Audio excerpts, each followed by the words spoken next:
have a feeling that you and I are about to become very close. Have a feeling that you and I are about to become very close.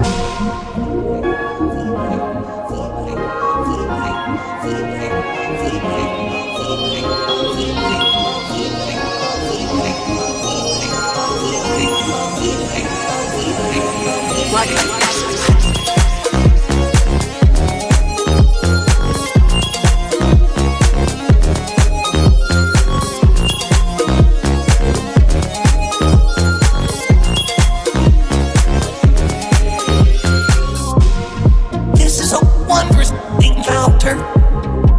To adore the honor. This is a wondrous encounter. I hope that I'm not a bother. I have a feeling that you and I are about to become very close. Have a feeling that you and I are about to become very close. This is a wondrous encounter. To adore the honor. This is a wondrous encounter. I hope that I'm not a bother. No one is lovely as you. We should venture in the new.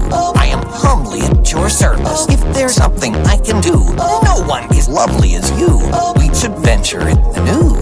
I am humbly at your service. If there's something I can do, cause I have a feeling that you and I are about to become very close. Have a feeling that you and I are about to become very close.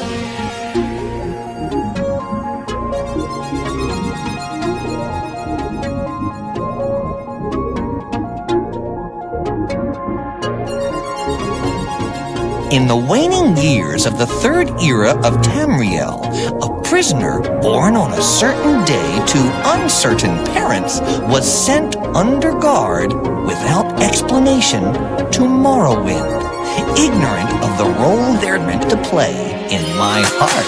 I have a feeling that you and I are about to become very close. Have a feeling that you and I are about to become very close.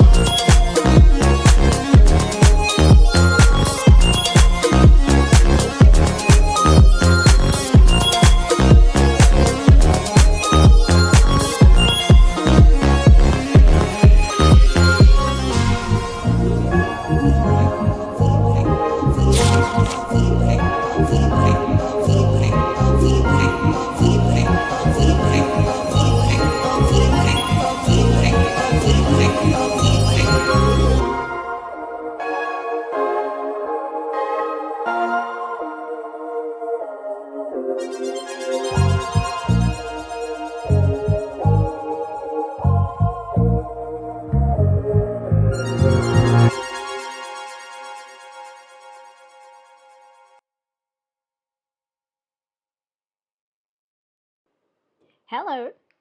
Let me know if you guys can hear me. Just tell the music to loop. Oh, where's loop? Here it is. Loop this. Loop it. There we go. Hey guys. Hey, and welcome to Balevolt, Roz, Aaron Big, Andrea, Game Master, Monster, Slurpy said she can't be here. They can't be here. Sorry. Watchface, the boy. And 80-year-old man was here earlier. I don't know if they're still here. Hey guys. You guys can hear me? Okay, great. Sorry for the short notice on the stream.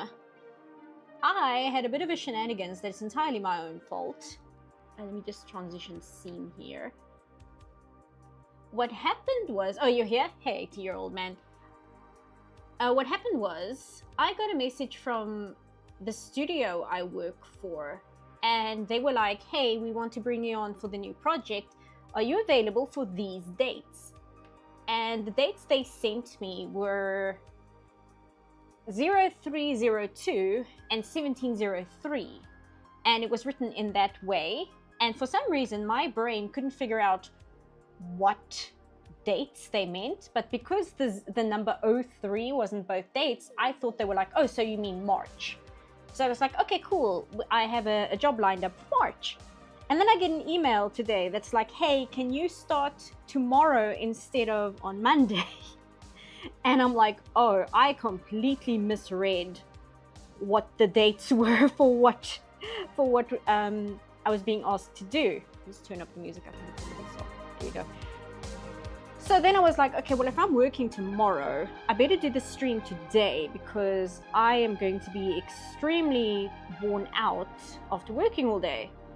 So I was planning on going live tomorrow, but that wasn't going to work. And I'm going to visit my dad on Saturday, so on Friday I have to get ready. So hence why we had this bit of an impromptu stream without much forewarning. What did you miss? Nothing. I literally just went live. I'm homesick today, so I didn't miss it anyway. Okay, that's good. How was my day? Oh, it's pretty good. The other reason I didn't want to go live today and I was planning to go live tomorrow is because it's the hottest day of the month today. I am absolutely melting. So I was like, oh, it's fine. I'll go live tomorrow when it's a little cooler. And then I was like, no, you're working tomorrow. The American calendar curse strikes again. Yeah, I was so confused. And again, if I had just stopped and read it properly, I wouldn't have had this problem. But I think because I'm trying to keep it in my head, I'm going to visit my dad, I have to remember to pack. Like, that's in my head the whole time. So everything else was just kind of not getting the attention it needed. And I was trying to keep in my head, oh, you have to make the video public on Tuesday. So all these dates got very scrambled in my head, but it's fine.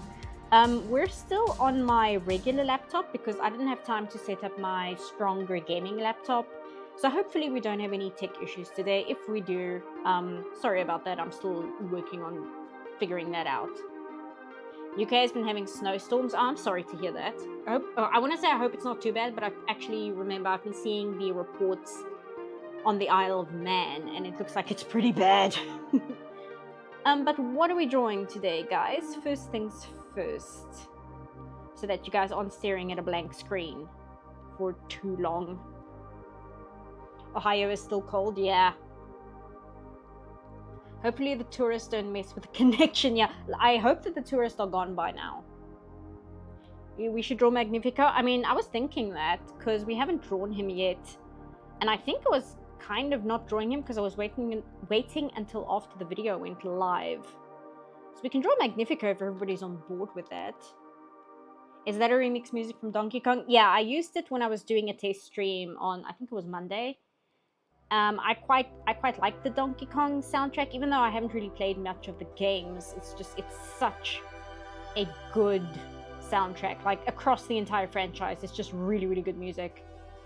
Where is a reference image? Just scroll past the 5,000 screenshots that I took to use in the video. I'll be so happy when I can download offload all these reference images onto my external hard drive and free up some space. That's concept art. Where is his? I know I have a nice PNG of him. Oh, here we go. There we go. Luckily, I also had to draw him for the thumbnail, so I'm relatively familiar with what he looks like. I might just have to double check on his head, like how his head is constructed. Do that. There we go. Head like that. Neck like that. Shoulders, chest, waist, hips. And then I want to put like a staff in his hands. Maybe I should shrink him down a little bit.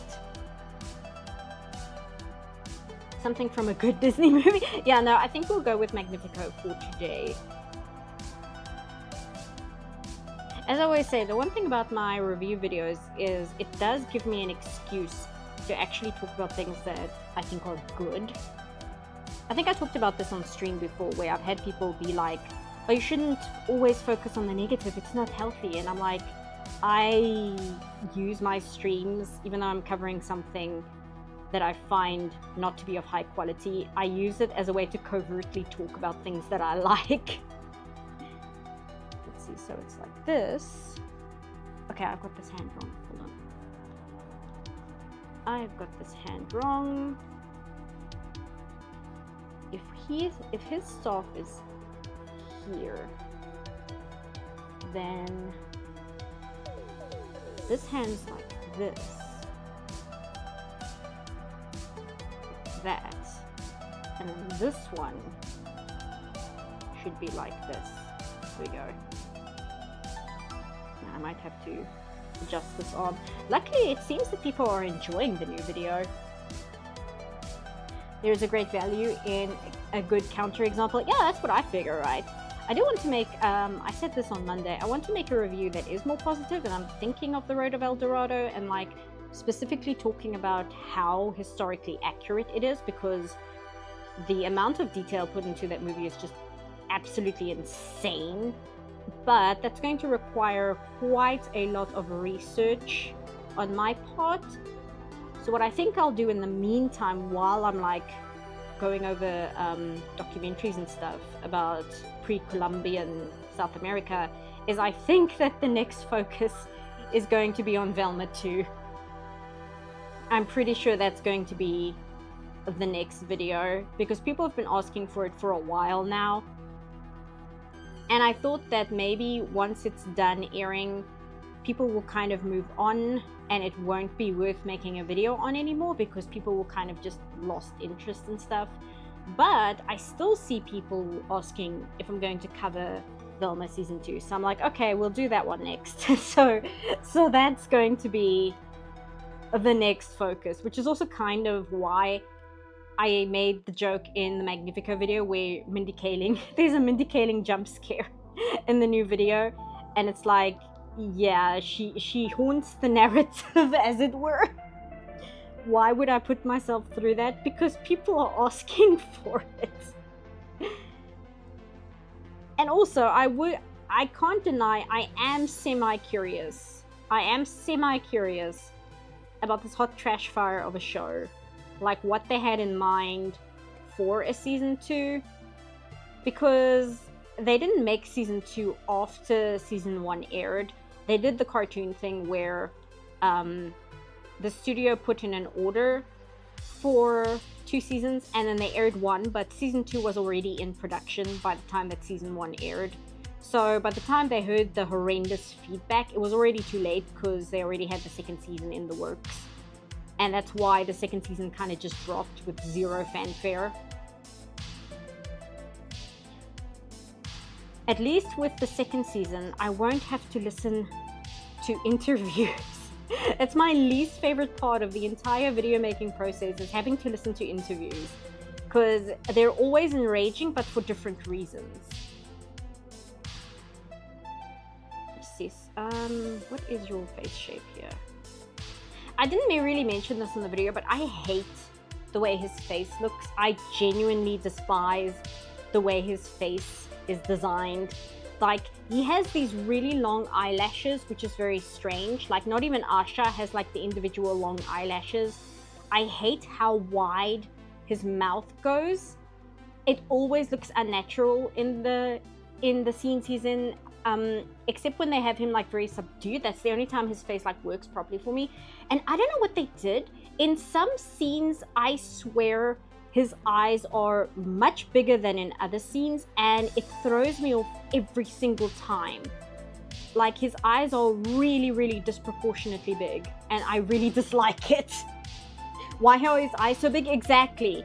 Heaven knows. And this is actually a good render of it. There's scenes in the movie itself where his eyes are so much bigger. Let me see if I can find one. I know that when he talks to Queen Amaya, his eyes are just ridiculous for like no reason. Let me see, here it is. So if I drag this here, like, look at this. This is insane. Why though? They're so big, and he's like half lidded here. He's not even got his eyes all the way open. They were so big for like no reason. It really bothers me a lot. I did mention how the mouth rigging bothers me. Yeah, I just threw that in as like a text because I couldn't stand it anymore. I'm like, I have to address this because it's genuinely driving me insane. I don't understand why they rigged it this way. And there's a scene in the the Thanks I Get song sequence, which is some really good animation where you can kind of almost justify the very wide mouth shape.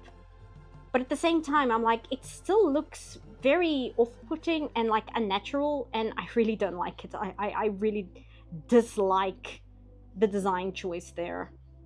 And I don't know why, because nobody else has this problem. Not even Asha has this problem. So I don't know what went wrong there. Why is the music so soft? Okay, it's still playing. Maybe I need to turn this up a bit because I can't really hear it. There we go. They just aired a few months after they dumped season 2 at once. Yeah, that sounds about right. Because, like, there's no coming back from the absolute fool they made out of themselves with Velma. Like, there's no coming back from that. There's no saving face. I thought the interviews were interesting, and I feel called out for I too have long eyelashes.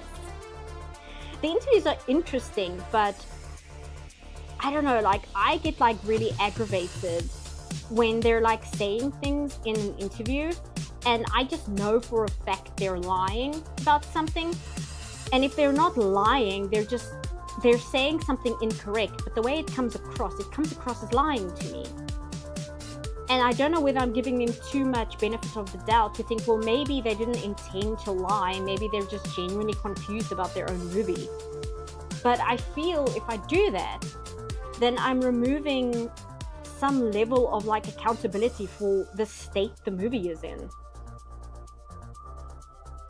So it's just a bad experience because on the one hand, I feel sorry for them, but on the other hand, I'm like, well, no, don't feel sorry for them. They're professionals. They should be doing better than this. There's no excuse. This is part of the job, you know? So interviews drive me insane. I think, again, I think I said this on Monday. I think the Disney interviews have been the absolute worst in terms of having to listen to interviews. Like Josie's interviews kind of drove me crazy, but at least Josie Campbell, she could navigate them better. Like, she would drive me crazy because somebody would have a criticism of the show and she would spin it into being a compliment. And that was annoying, but at the same time, I understand why she's doing it that way. But with the Disney people, they just straight up lie, or they say something that's completely untrue. No, that mouth shape, this does not work for me. Hold on. And you guys must just let me know how the stream is, and let me know if there's like any dips in quality or anything, because now I'm like paranoid about that. Hold on, I don't know, is my chat moving here? Top messages. It was not moving. Okay, cool, that's great. Put it to all messages. There we go. Okay. I mean, I watched it just out of morbid curiosity. Wish or like the interviews. In a really sick, twisted way, I'm kind of glad Velma came out because it led me to all these great YouTube review channels. Yeah, that I can understand. I think I kind of feel that way about the Disney Star Wars films. Like, an absolute travesty of a film series, but at the very least, it really spawned a really rich, like, film critic environment on YouTube. So I was like, well, some good came out of this. I just watched Implement's video about Jar Jar Binks yesterday. I was a few months late to it, and that was a fascinating video. It's really interesting. Let me focus on what am I trying to do here.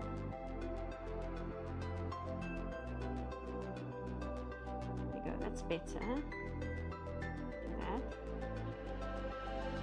Do that.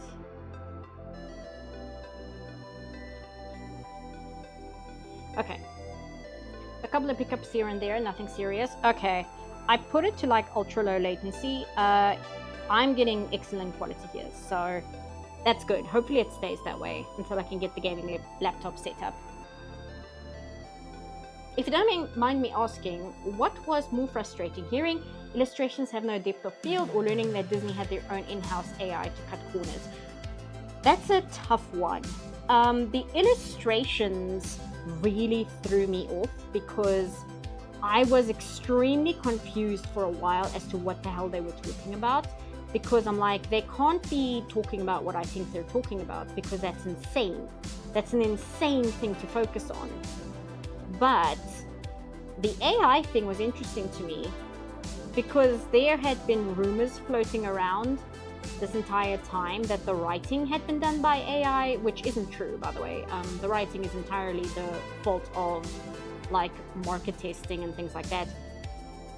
But the AI thing, what was interesting to me is there were all these rumors floating around that AI had been used in the movie, and Disney at no point came out and denied it. Now, it's probably a good idea not to address ugly rumors about your studio. It might just be a good idea to just not do that at all. But it was just very strange to me. And then when I found the article where they definitely talk about using an in-house trained neural system to do Magnifico's flame effects, I wondered if the reason that they didn't come out and say, no, we didn't use AI is because they couldn't, because they did use AI. So there's like no way for them to legally come out and say, oh no, we didn't use any like AI system on this movie. Just kind of knock down some fires, like put out some fires. But they didn't do that. And now I'm like wondering if the reason for that is because they couldn't, because they did use AI in the movie. So an interesting thing to think about.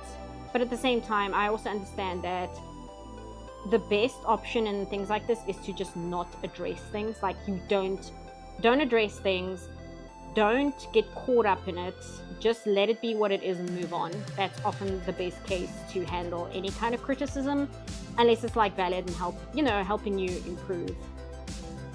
But it's something that makes me wonder. But I think the AI thing didn't make me angry, because everybody had been saying they used AI in the movie. So we kind of already had our suspicions. So even though I knew for a fact that the writing didn't use any AI, to find out that there was AI in the movie, it's not that surprising. You know what I mean? Like, the product, the movie at the end of the day feels so artificial that learning that some of it was just done with a machine, it's not shocking. But just looking at the quality of the end product, it's not shocking. Hey, y'all, just recently watched Who Killed Captain Alex for the first time. It's peak cinema. True. How big are your people? Oh, they're quite big, actually. There we go. But people seem to be enjoying the Magnifico video, which I'm quite happy about, because I was concerned that, I took so long to get to anything Wish related. I was worried that it wasn't relevant to online discussion anymore. But it seems that people are still interested in talking about the movie.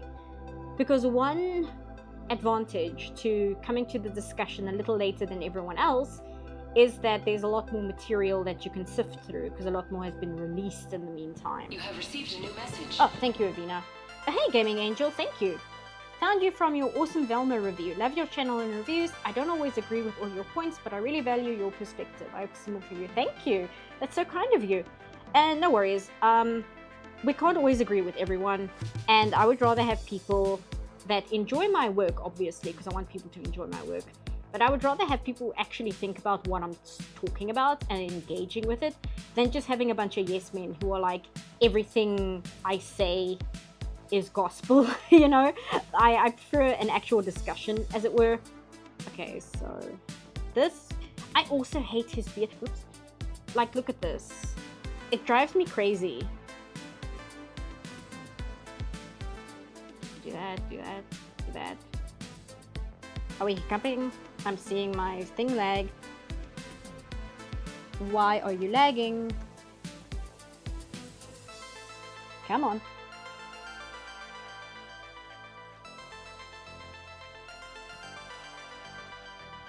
Okay, there we go. I'm back. Yeah, is it lagging for anyone? It's me. Don't worry about it. My machine is once again just having a fit as usual. Give you guys a second to come back.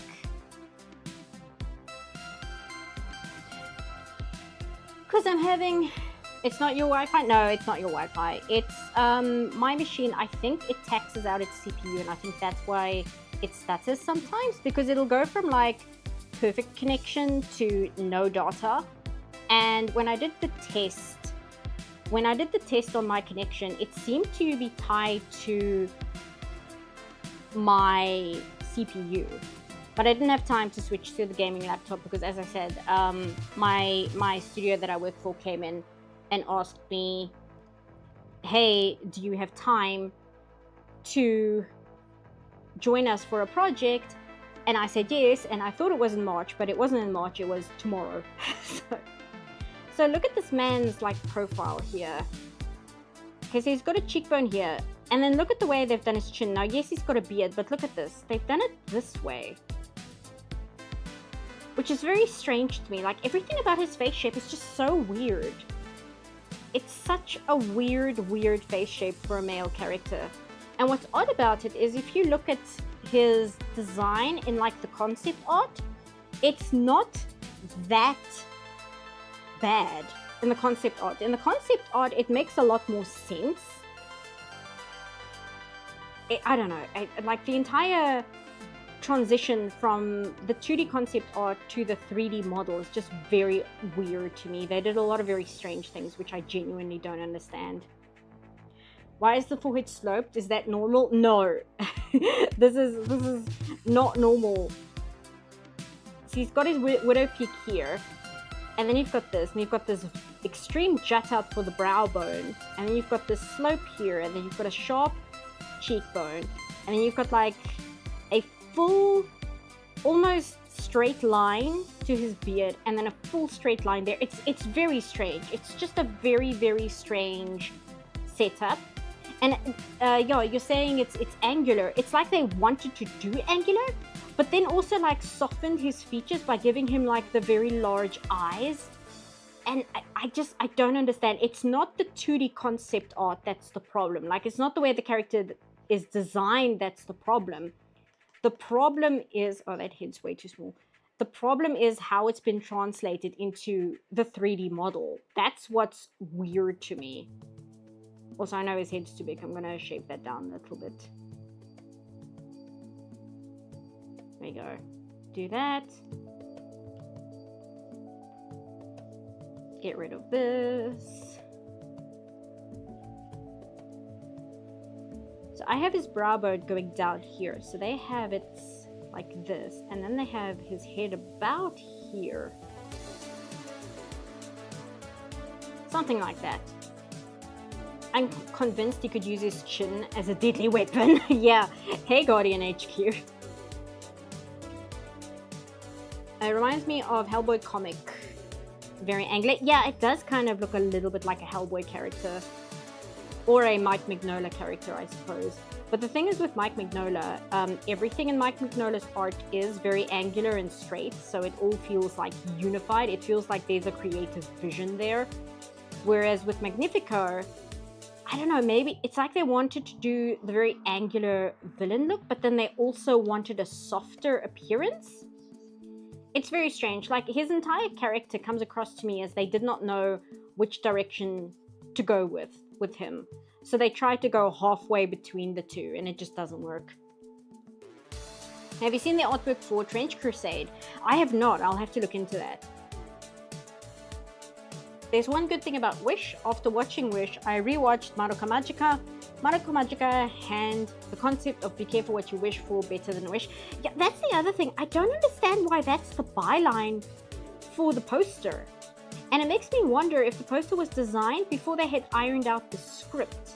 Because when they were making Frozen 2, they had such major rewrites after audience testing.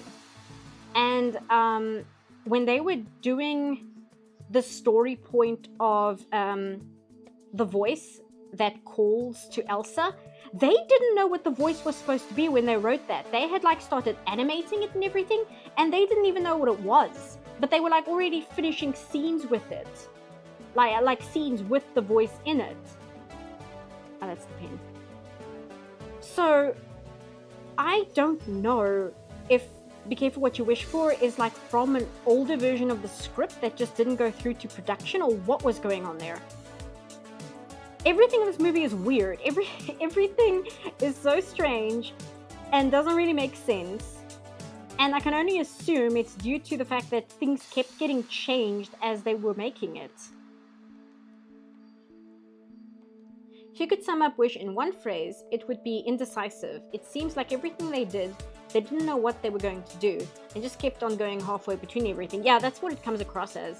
And the problem is as well, is how much of that is incompetence on the creative level and how much of it is the heads of the studio making demands of what has to be in the movie because it's this big important milestone movie. So it was like micromanaged to hell and back. Because I couldn't find, as one wouldn't because they buckle down on that kind of thing, but I couldn't find any definitive proof or discussion about the movie having extreme crunch or a very unforgiving deadline.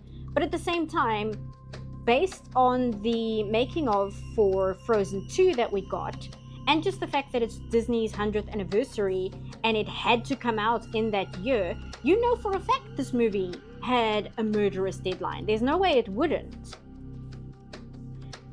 But because their making of, I swear, when I watched the making of the first time, it literally feels like a cult video, because everybody is just like smiling and talking about how wonderful things are, and it just feels very like brain rot.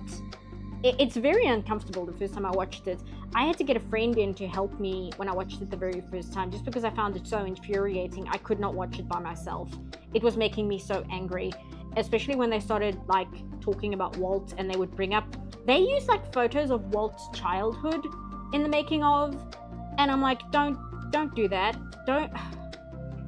I understand that you're trying to be like, oh, we are honoring Walt and this is 100 years of the studio he built, but at the same time, it just felt very exploitive and I didn't like it.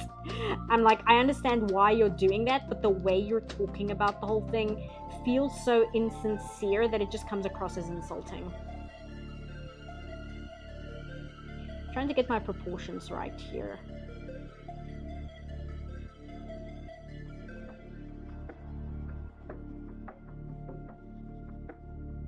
I also started reading Walt's biography. I mentioned this on Monday. But I haven't gotten very far. And of course, I should have probably started reading his biography before I wrote the video for Wish. But it'll be information that's good to have in the back of my head for when I inevitably cover future Disney projects. But where I am in the biography, I'm still on his childhood, which is very interesting, but we haven't really gotten to like the production part of things yet. So I'm still at the point where he's in Marceline, it's not Tennessee, where is it? I get the American states confused, like the Midwest states, they all kind of bleed together in my head. There's so many of them, and they all have names that sound extremely similar to each other. I just remember that there's a clamp manga called Wish that's 1,000 times better than the Drek Disney gave us. I'm not familiar with the Wish clamp manga, but I'm not super familiar with all of Clamp's work. I know, obviously, a lot of Clamp's work, but not everything. This arm is too long. Let's see.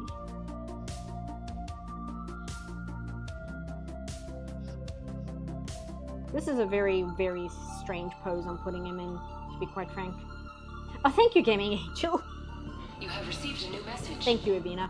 I'm glad you briefly referenced Transformers 1 and more in depth on Prince of Egypt in the Wish review. After seeing Transformers 1, my best friend and I literally said wished it could be like those movies. Transformers 1 is so good. I was like borderline angry at how good that movie is. Okay, let me rethink this pose because this is not working. That's the one thing about drawing live on a live stream and reading chat at the same time. It does kind of half one's attention. Let's see. So we've got this. Otherwise, I must just rethink the pose. You know what? Let's do that because that might just be easier. So we'll put his hand on his waist like that. And I know what we can do. We can then bring this hand up like this.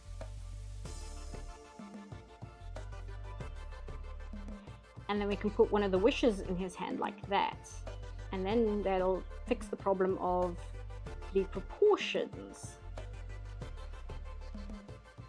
Still a little bit off.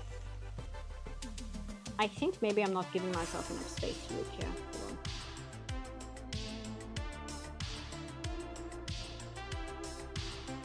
There we go.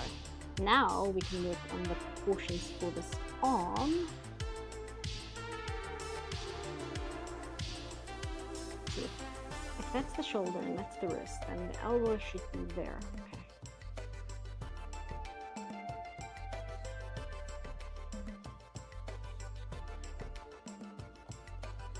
I think also his head's too big. I think that's also why the proportions are throwing me off. Which technically his head is big. Like if you were to look at his not this one. If you look at his proportions here, his head is relatively big if you compare to his shoulders. But at the same time, I think this is just a little too big.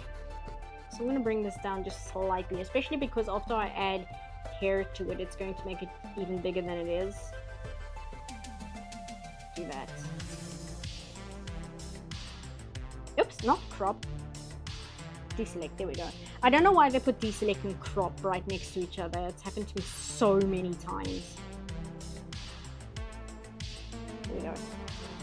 You now understand how Transformers fans feel. Yeah, no, exactly. Transformers fans, man. The nonsense that Transformers fans have had to put up with is ridiculous.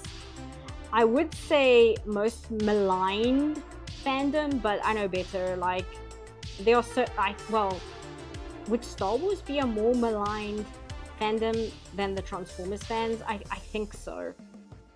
I think Transformers, I think Star Wars fans are the ones who've suffered the most, just in general. You're right, I was thinking Appalachia. No, it's not Appalachia. It is, I mean, I can look, but then I'll have to open the PDF, and now I'm so scared of opening any programs on this laptop because I'm so scared of anything overclocking the CPU and causing the stream to die.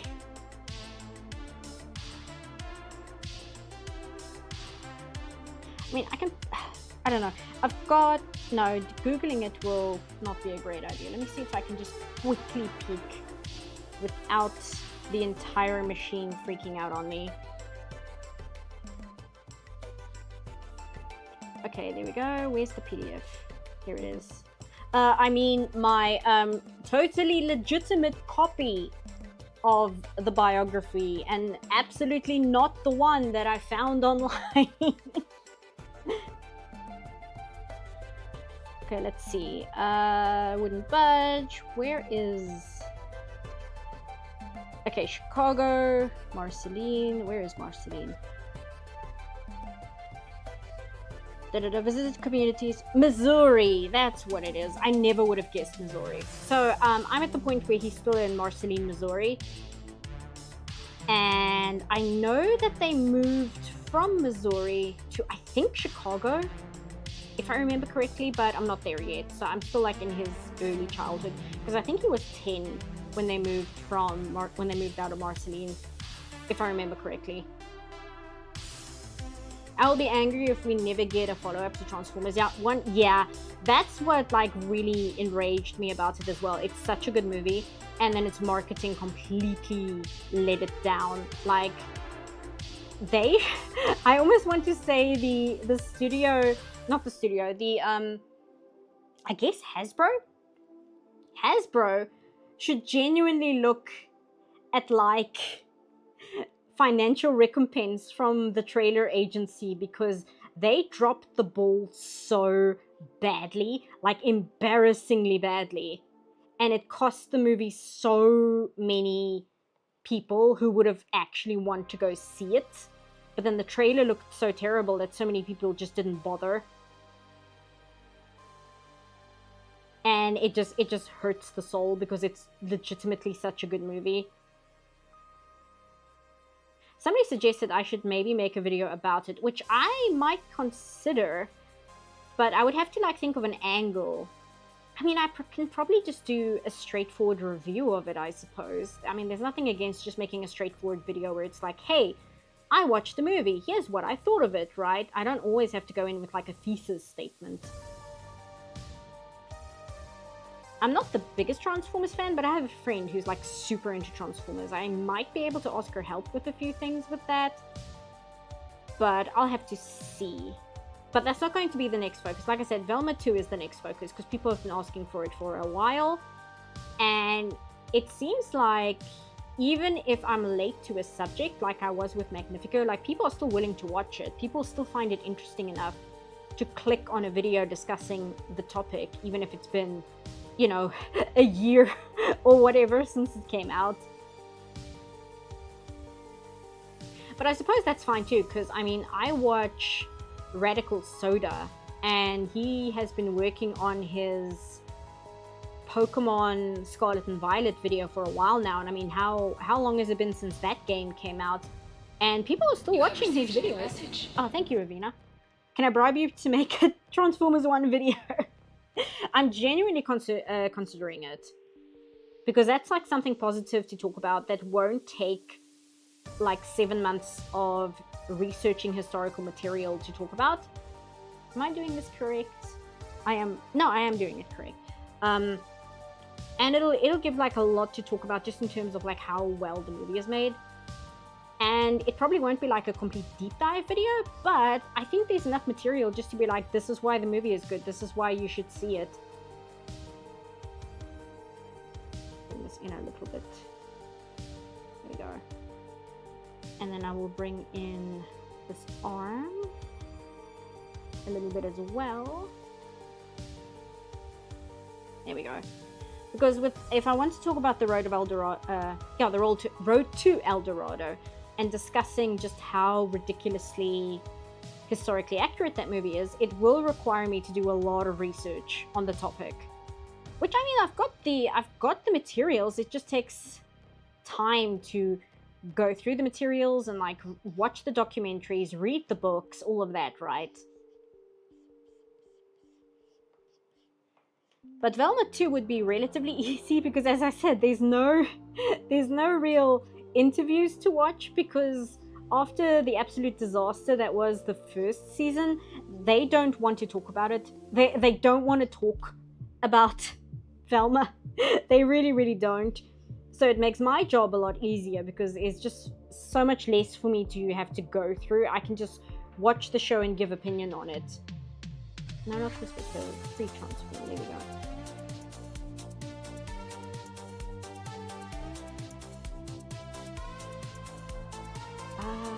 I think that's okay. Something about my proportions are still bothering me, but it's fine. It's fine. We're just gonna live with it. Just researching a bunch of Transformers lore. Yeah, the thing is, right, I don't like referencing something or talking about something if I haven't actually watched or read it. So even if it's just a passing mention of something, I like to actually watch what I'm talking about so that I don't give the impression that I don't know what I'm speaking about, essentially. So with Transformers, I would want to like read the entirety of the IDW run just to have that under my belt, because that is a version of the story that most people seem to point to as a very good modern telling of the story. And I would have to watch some of the original cartoon, maybe not all of it, maybe like a highlight episodes or something, just to know what I'm talking about. Actually, let me just do that, and I can do that.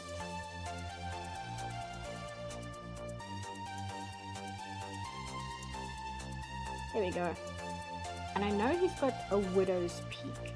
How close is his widow peak to his eyebrows? Okay, so he's got some forehead space. Not a massive amount, but enough. And I saw when I was drawing the thumbnail, he's got like... Look at this hairline.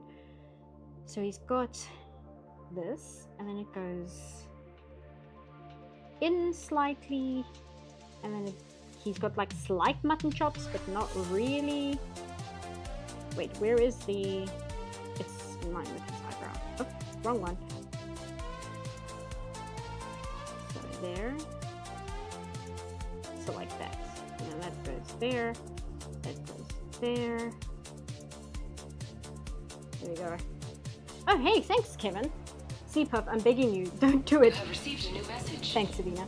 Once you watch Velma Season 2, you'll be forced to watch the Halloween special. I don't wish that on my worst enemies. I keep forgetting that the Halloween special exists.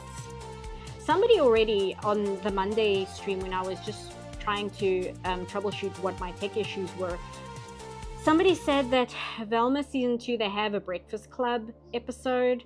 And I was like, oh no. Because I really like The Breakfast Club. I think it is a really extremely good movie. So I already know that that's something I have to, you know, look forward to, is Velma's ironic humor take on The Breakfast Club. So you can imagine how excited I am for having to deal with that. But at the same time, there's a kind of entertainment factor of like watching somebody like through a terrible piece of media, right? And I'm not even going to deny that, because I'm the same. It's just really funny to watch some YouTubers have to just suffer through something genuinely terrible. It's really, really entertaining. Especially because, again, Velma doesn't really get my goat. Velma gets me annoyed because of the quality of the writing. But it's like edgy humor that it tries to do. It doesn't really get me enraged, right? It doesn't bend me out of shape or get my goat or anything like that. It's like a child that's learning what being edgy is for the first time. So you can't really even be angry at it, because it's like, okay, whatever. You're super immature, and you don't fully understand any of the things you're talking about. So there's like no point in getting angry about it. So it's just kind of exhausting, and that's about it. He still looks odd. But then again, he just looks odd in general. Maybe it's fine. It's fine. Do that, and he's got like sort of dimples. Maybe his eyes are too big. Maybe his hair isn't tall enough. Let me do that, maybe it'll help. Oh, I can use the liquify tool. Let's see. 3. No, bigger. 5. There we go, that's better. When Halloween special, it ended with Velma being dead. Nothing else after it. I know it's not animated, and animation is kind of your thing, but I'd love to hear your thoughts on Breakfast Club. It really is a special movie. The thing is, if Velma is going to do a Breakfast Club episode, that gives me an excuse to talk about how good the Breakfast Club is. Again, that's kind of the trick with how I make my reviews, essays, whatever you want to call them, is it gives me an excuse to talk about things that are genuinely good.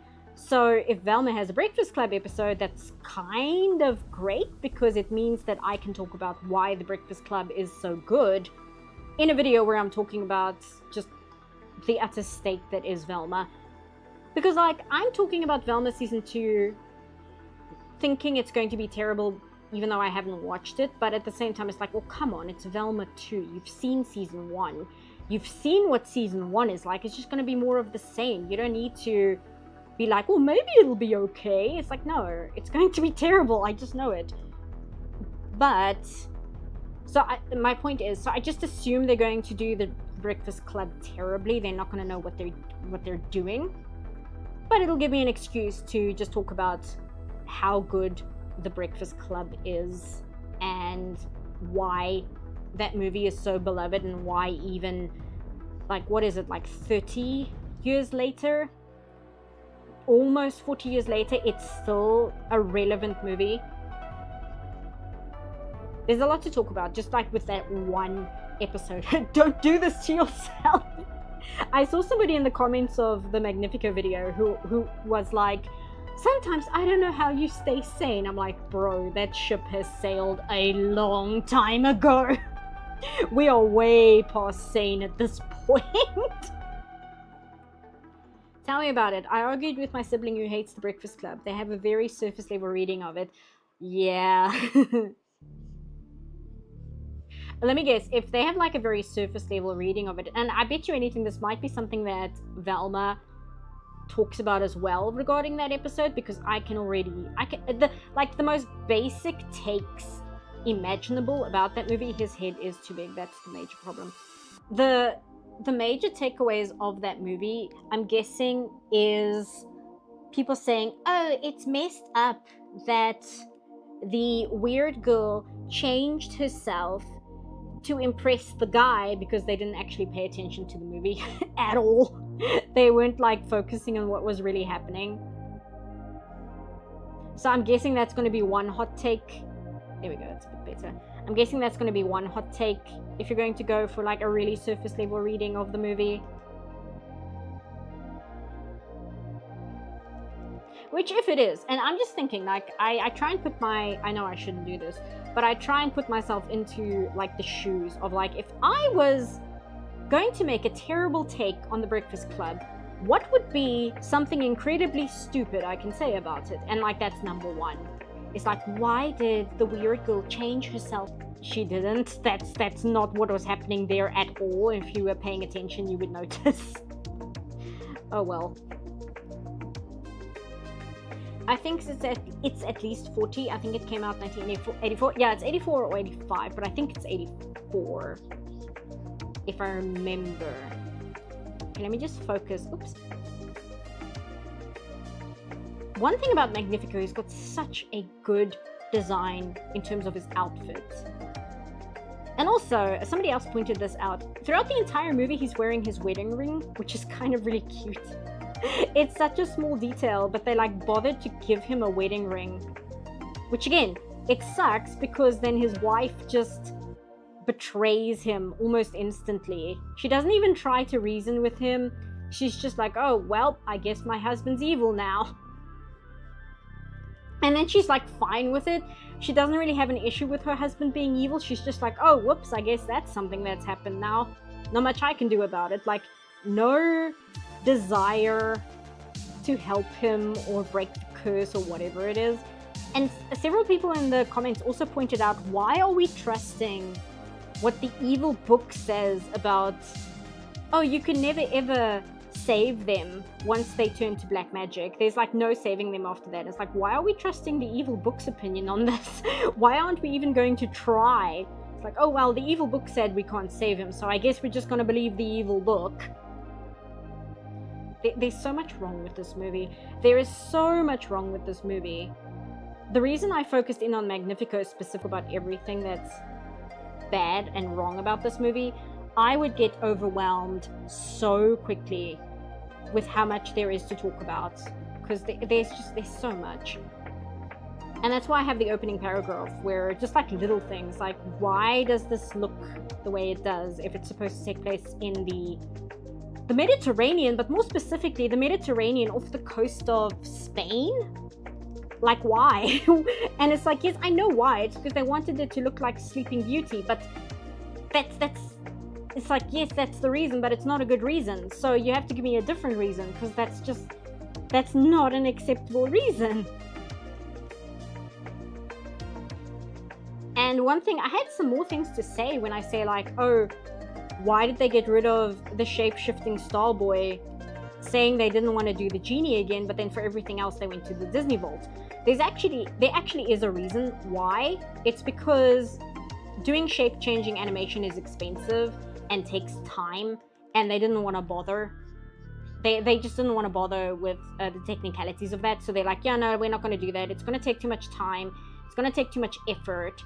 And presumably they just didn't have the ability to focus on it, so they're like, whatever, just make him a cute little thing that we can use to sell plushies, because making him a shapeshifter is just going to eat up too many resources and time that we do not have for this movie.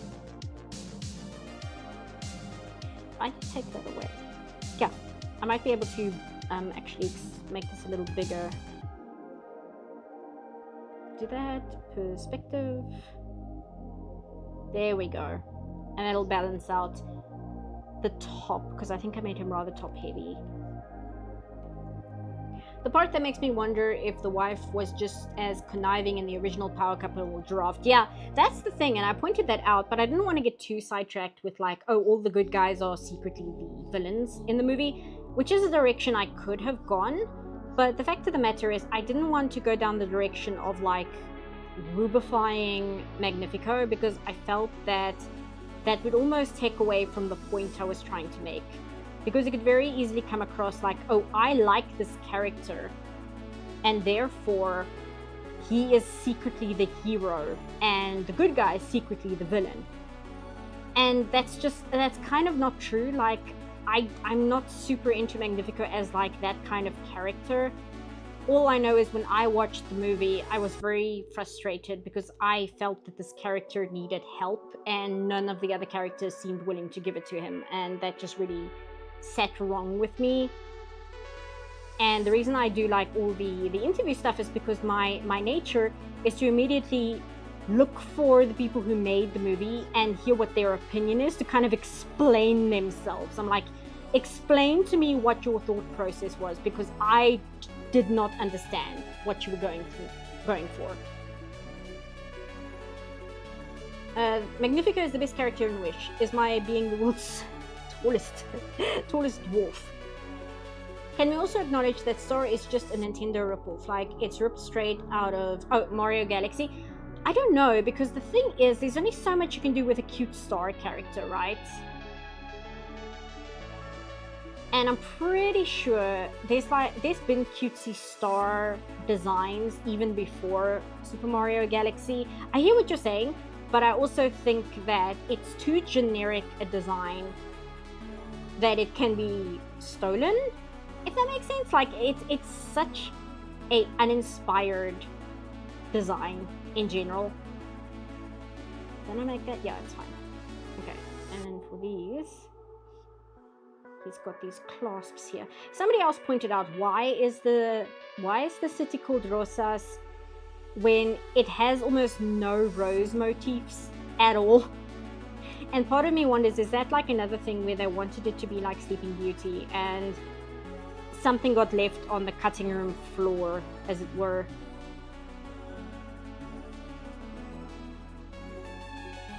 There we go.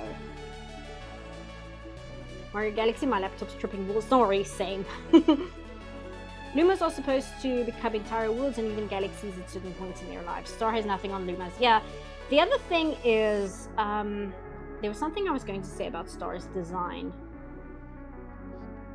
I can't remember what I was going to say. It's really hot, and my brain is not firing at all cylinders today because I was caught off guard by the job happening tomorrow and not in March like I was expecting.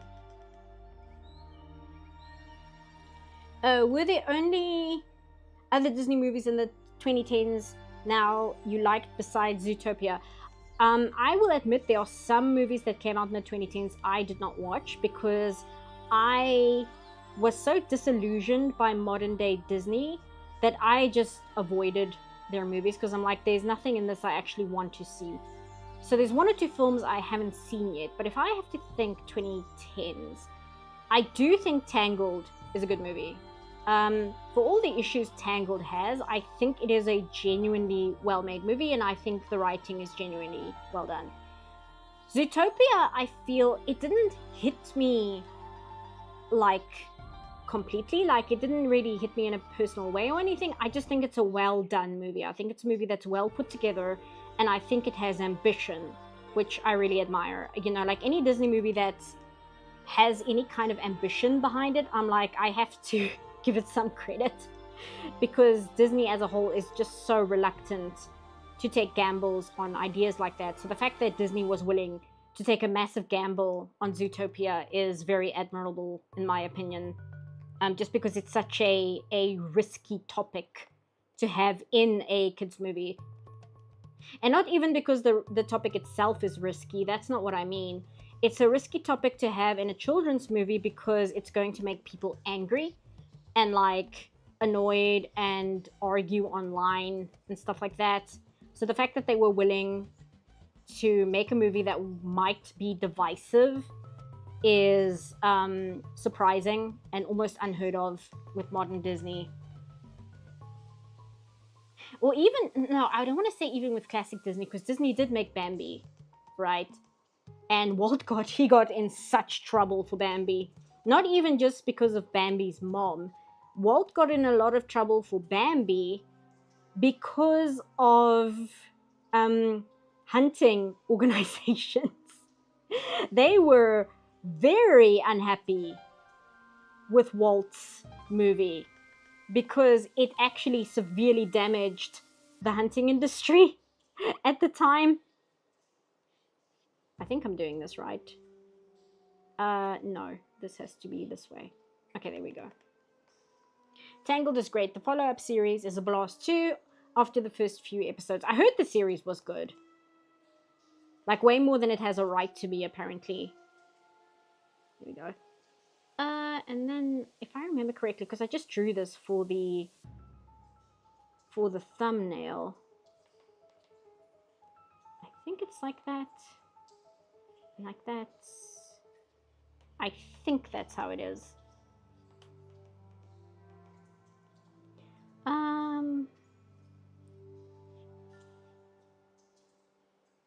Do that, do that, do that, do that.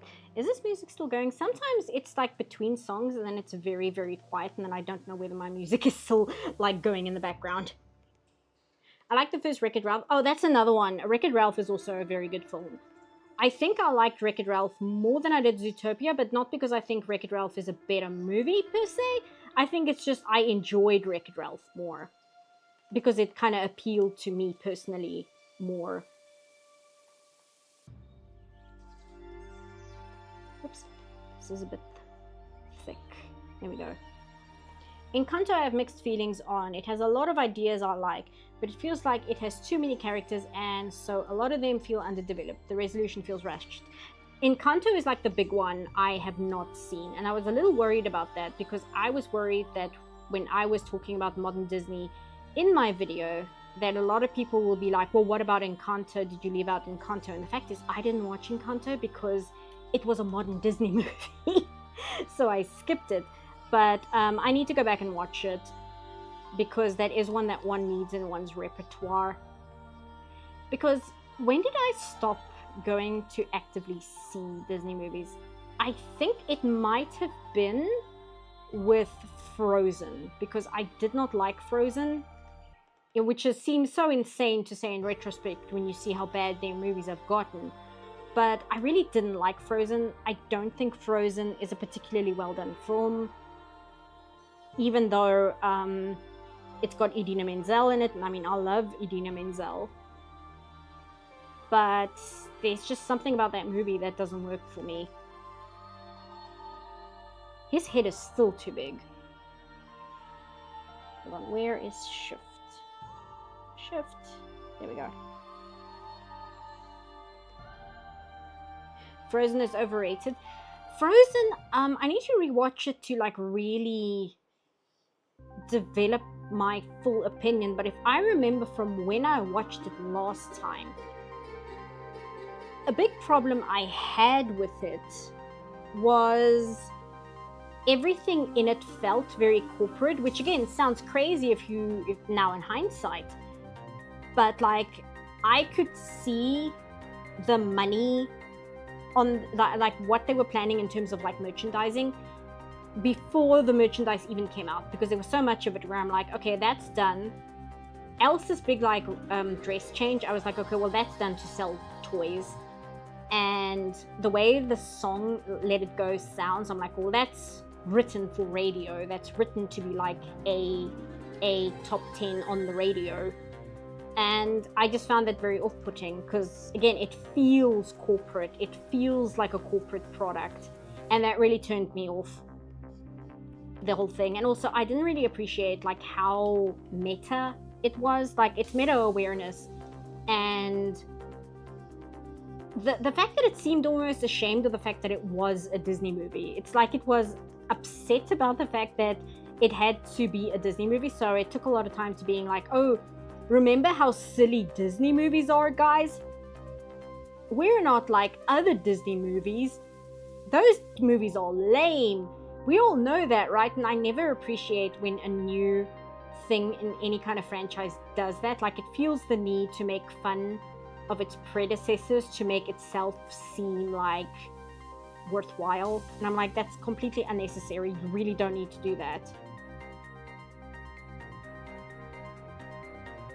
The last Disney film I saw was Inside Out. Inside Out, that's one I'm scared to talk about, because I don't actually like Inside Out very much. Not because I think it's terrible or anything. I just think it is. Well, I'm in the wrong layer. Oh well. It's messy in terms of its entire concept. However, I have friends who that movie means the world to them. So I also don't try and criticize it too much, because I have friends who just love that movie to death. And you know, you don't want to tear down something your friends like. And it might just be like my personal feelings towards Inside Out. It might be that my feelings towards it aren't even really that valid. So that's also part of it. It's like it just didn't really work for me. But not so much that I'm like, oh, it's a bad movie. It's like, no, it just kind of didn't work for me, and that's it, right? And that's not a crime. It's just something that happens sometimes. Inside Out is by Pixar. Yeah, I know, but I mean, like, Pixar is under the Disney umbrella, even though there are different development teams, that's the word I'm looking for. It still is under the Disney umbrella, and Disney and Pixar have always kind of traded off concepts and ideas. Like, Pixar will do something and Disney will be like, oh, that's very good, we should do something similar. And then they go back and forth. They've been doing that for like decades now. Didn't they try to subvert a trope and then do the trope? I forget which movie, because there's a few movies that do that. I remember when Frozen 2 came out, I went to see an animated movie about fire instead. Anyway, premiere is Kino. Yes, 6. I might... Is 7 too thick? No, 7's fine. Do that. There we go. Can I say, a Disney movie that did nothing for me was Coco. Coco is interesting, because I do actually think Coco is a great movie. But it's difficult. I don't know whether it's just a cultural thing either, because I also didn't really connect with Up, which I know people are like, that's sacrilege, how could you not connect with Up? And I'm like, I don't know. It might be because one of my grandparents passed away when that movie came out, and so when Up came out, it didn't feel like it reflected the reality of what I was going through, so I didn't connect with the movie. And the thing about Up is, if you don't connect with the movie during the 4-minute montage at the beginning, then the movie's lost you. If you're not on board for the montage, then the entire movie loses you. And I was there and I was waiting for the movie to start. I was like, okay, we've done the montage. Now the movie can start. Not knowing that the montage kind of was the movie. Because if you ask people what did they like about Up, the montage is almost always what they bring up first. And the montage is only 4 minutes in like a 90-minute movie. And again, it might just be cultural, it might just be a personal thing, because I think it is a good movie, it's just, it doesn't hit for me. So Coco, I think, is much better than Up. I think Coco is a phenomenal movie, but there are things about it that bother me. And it didn't hit me personally, which again, I'm not sure why. Because there are other movies that'll talk about the same subject matter that absolutely hits for me. So it's not the subject matter I have an issue with. I'm not sure what it is about Coco that doesn't work for me. It's one of those things where I can't put my finger on it, which makes me wonder, is it just like, oh, this isn't for me, and it's not that deep, you know? It's just simply, oh, this isn't for me, and that's it. But I still gave Coco on like Letterboxd or something. I gave it like 4 out of 5 stars when I watched it the very first time. I remember that because I can see it on my Letterboxd. I think you mentioned once that Pixar has started trying too hard to make you cry. Yeah, that's a subject. I don't think it's a subject talking about in its own video, but it's something I would like to bring up in a video at some point, is that Pixar has this problem where everybody would talk about, oh, Pixar makes you cry, Pixar movies are so emotional, Pixar movies are grueling because they make you feel all these feelings. And Pixar has kind of put itself in this position where it feels it now has to do that. It has no choice but to make you cry, and it's almost pigeonholed them in a way. So now if they do a movie which doesn't wreck you emotionally, people see it as a failure because they're like, oh, Pixar movies are supposed to make you absolutely ruined emotionally, and this one didn't. I guess it's not a good Pixar movie then. So Pixar has this problem that they have put themselves into, essentially. Don't laugh, but while my opinion on Frozen changed from love to just, it's okay, over the years, at the time I loved it because family love broke the spell. That part I do like about Frozen. I actually think that is one part of the film which genuinely does work for me. The whole sister love being the thing that breaks the spell, I think was like an actual good example of subverting expectations. It's just ironic that the reason why it's like that... What am I doing here? The reason why it's like that is because originally Elsa was 100% going to be the bad guy. And then when Idina Menzel sang Let It Go with a level of vulnerability to it, they decided to completely retool the entire movie to make Elsa one of the good guys. And then they needed a villain, and that's how Hans became a twist villain, is because they literally had to force him into the role. And that's why at the beginning of the movie it doesn't really make sense why Hans seems to literally care about Anna. There's a lot of things he does when she's not looking that genuinely looks like he likes her. And so that when the twist happens, you're like, well, wait, that doesn't really make sense. It's because that was a massive rewrite on the part of the studio because they decided to completely change direction. And when they talk about Wish, that's kind of what they're talking about when they're like, oh, we wrote this wish first and then we structured the movie around it because that's what we did with Frozen. And I'm sitting there, I'm like, yes, you did that with Frozen, but that wasn't planned. That wasn't like a strategy you had when you made that movie. That was a weird decision you guys made based on Idina Menzel's performance. So why are you using that as like a business model? I don't get it. And also, it's once again, I don't know how much is just the guys with the money going, that worked in the last movie, do that again, right? Do whatever you did in the last movie, do that again because it's made us money. And because Disney is very tight-lipped about that side of things, we never hear about, okay, well, what was corporate mandate? Because if they talk about it, it makes their studio look bad. So they just don't discuss it, they don't bring it up. Just make the main obstacle the interpersonal conflict or something. Because he's the most helpful to the kingdom while the second princess while the two princesses have basically abandoned it during the blizzard. Yeah, there's a lot of things where it's like, well, why did Hans do this if his goal was to be the villain? It doesn't make sense if you think about it. And it's much like Wish, it's because there's a lot of residuals from previous screenplays, which can work in a movie. It's not that that can never work, because again, I keep talking about The Road to El Dorado, which I want to cover. The Road to El Dorado had massive rewrites, and it went on hiatus like a lot of times, like an obscene amount of times, and you can kind of tell with the final product. And I need to properly watch the making of so I can get better insight, but I'm convinced the reason a lot of the music in The Road to El Dorado, specifically the songs that Elton John wrote, a lot of them are love songs that don't really connect to the visuals or the plot. They're love songs that happen that don't seem to really be part of the movie. And my guess is it's because they're part of the original version of The Road to El Dorado, which was very, very different. And it was also not really intended for children, which is also why Chell is like that. And I know Road to El Dorado, for some reason, it's got like a 6 out of 10 on IMDb. I don't know why. That's way too low.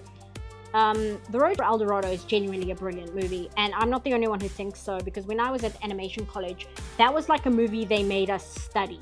They like brought in The Road to El Dorado and made us like dissect it and like talk about why it's such a good film and what it is about the movie that works. That was like an example given to us. Hey, Prophet of Puns. I feel like if they gave like any hint of Hans being evil, it would have made the twist better. I feel like Disney twist villains never feel like real twists, but more like a jump scare.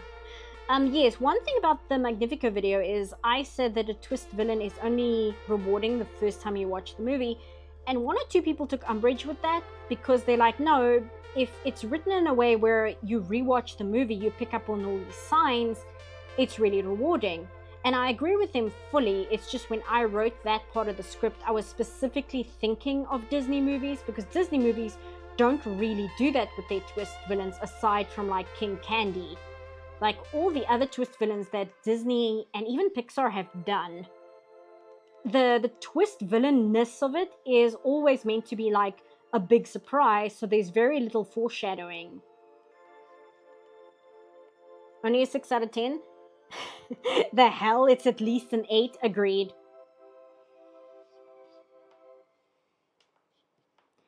Here we go. I might need to grab a drink of water quickly. My throat is so destroyed. It's been so humid and the wind has been crazy here, so my throat has not been happy. It's another reason I thought about putting off the stream until tomorrow, but then my own nonsense caught up to me regarding the dates. Your animation tutor worked in El Dorado? Oh, that's great. That's so good. That would be fun to like learn about. One of my tutors worked on Hercules, but I don't remember him talking about it too much. One thing he did say is working at Disney in the 90s was very, what's the word? There's a big hierarchy, well, there was a big hierarchy in the Disney building where people were like divided based on what floor they worked on, and depending on what floor you worked on depended on like how skilled you were seen within the company. So there was a lot of like internal politics, like office politics going on, and it wasn't a great working environment.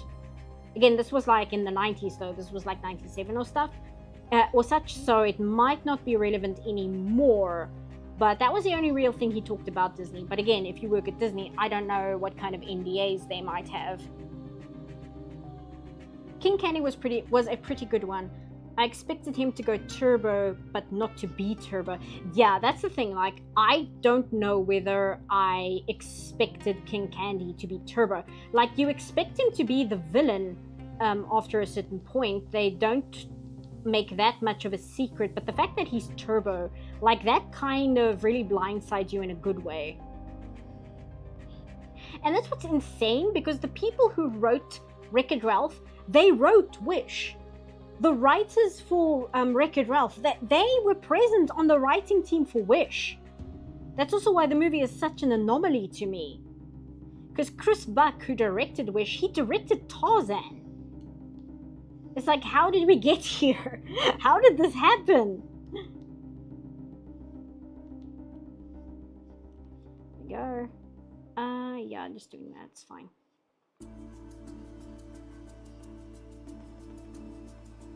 It's good.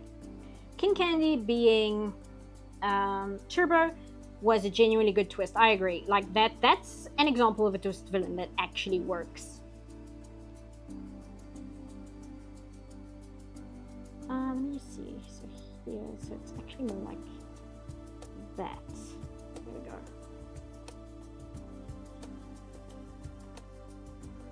Tarzan is a good movie. Tarzan is a very good movie. It has problems, but again, I have to ask myself, are the problems in Tarzan really that big? Or is it because I got older when I watched Tarzan? Because if I compare Tarzan to The Little Mermaid, which is my favorite, The Little Mermaid has similar problems or things I dislike about it. But simply the fact that I watched The Little Mermaid as a child means I overlook the things that would annoy me had it come out today. So similar with Tarzan, there are things about Tarzan that annoy me, but I'm like, okay, but are there actually problems? Or is it just because you watched it when you were older, so they stuck out more? Whereas in a movie like The Little Mermaid, those problems are also in that film, but you watched it as a toddler and therefore you don't notice the problems as much. Still never seen Tarzan? You need to watch Tarzan. Because the one thing about Tarzan, even if the story has questionable things in it, the one thing that Tarzan has absolutely no problem with is its animation. I think that Tarzan is like Glenn Keane, the animator, at his highest level of power. And if you look at the concept art, hang on, if I go here and I go to art, I actually have a folder just for the Tarzan production art because it's insane. Tarzan's pretty good, but I'm much more nostalgic for the TV show of it. I never actually watched the TV show for Tarzan. Oh, here we go. So look at this. Look at Glenn Keane, the man that you are. So this is stuff Glenn Keane did for the movie, just explaining to the other animators how to animate Tarzan. There's a few of these. That one, and I think this is the most famous one, this one specifically. So we've got all of these, and we also have, I'm not going to drag all of these, I have way too many of these. But you've also got like the gesture sketches by Glenn Keane, which are insane. Like, this is ridiculous. This is such an incredible drawing right here. And what else? We have, where are the hand studies? Those are pretty good too. Like this as well. This is an incredible pose. Where are your hands? Oh, we've got these. We've got like the anatomy studies here. I'm not sure if this is, no, I think it might be Glenn Keane based on the handwriting. So Tarzan is legitimately insane. It's like an insane movie to watch from an animation point of view. It's also one of the movies that Disney used Deep Canvas in a lot. And Deep Canvas is a very fascinating program. Of course, they don't use it anymore. Deep Canvas is essentially painting in a 3D space. It's not CG. It's not CG 3D geometry. It's paint strokes, but they are painted almost like how you can paint in VR chat. It's that kind of thing. And they painted the trees in the jungle using Deep Canvas. And that gave them the ability to like move the camera through the environment as if it was 3D, but without having to build it in 3D. It's ridiculous. It's so insane. Is it true Glenn Keane drew Ariel based on his wife? I'm not sure. That's something I would have to like look into. But he was quite young when he worked on Ariel. So I'm not sure how on point that is. Also, he's not the only person that worked on Ariel, because James Baxter, who's also a superhuman, James Baxter is another one. James Baxter was animating like secondary animation on Who Framed Roger Rabbit. He was animating the chain on the pocket watch that one of the weasels has. And he was also animating characters just in his spare time. And somebody at Disney saw the animation he was doing in his spare time and put him on like lead character animator for Ariel. That is ridiculous. The man wasn't even out of his 20s yet. That's the kind of job position you get in your 40s. So the fact that James Baxter was just put on it at the age of like 20 something, that is unheard of.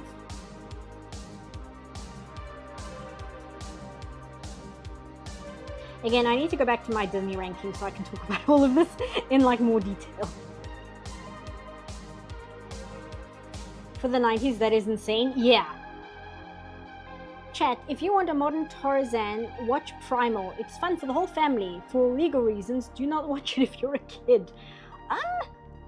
Primal is very good. When is season 3 of Primal coming out? Do we have a date on that yet? Because if it's not out yet, I'll talk about that more once season 3 comes out. Pocket watch chain of the weasel changed his career. Yeah, pretty much. He was like a junior, and then somebody saw him and they put him all the way up on like lead character animator.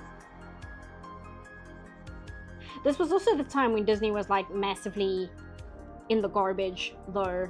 The 80s was not kind to the Disney company. I understand not every story needs a love story, but I genuinely miss love story Disney. Signed, a girl who is a hopeless romantic deep down and tried to pretend I'm not, but no, I am, lol. No, I feel you.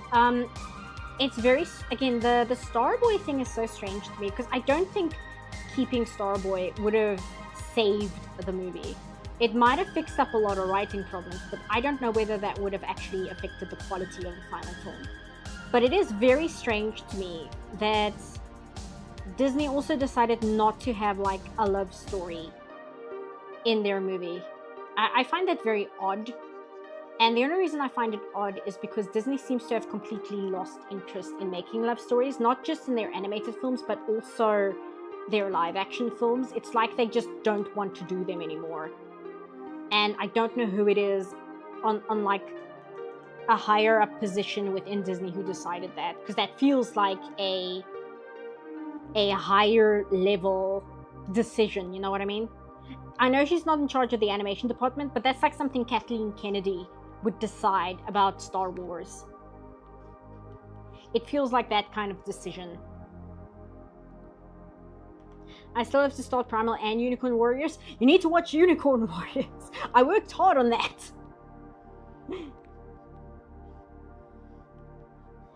Unicorn Wars is horrifying. I'm gonna come find you. You're not allowed criticizing that show in my chat. I worked very, very hard on it. As if I was like one of the animators. I was on cleanup on Unicorn Warriors. Cleanup and shadow animation. There you go.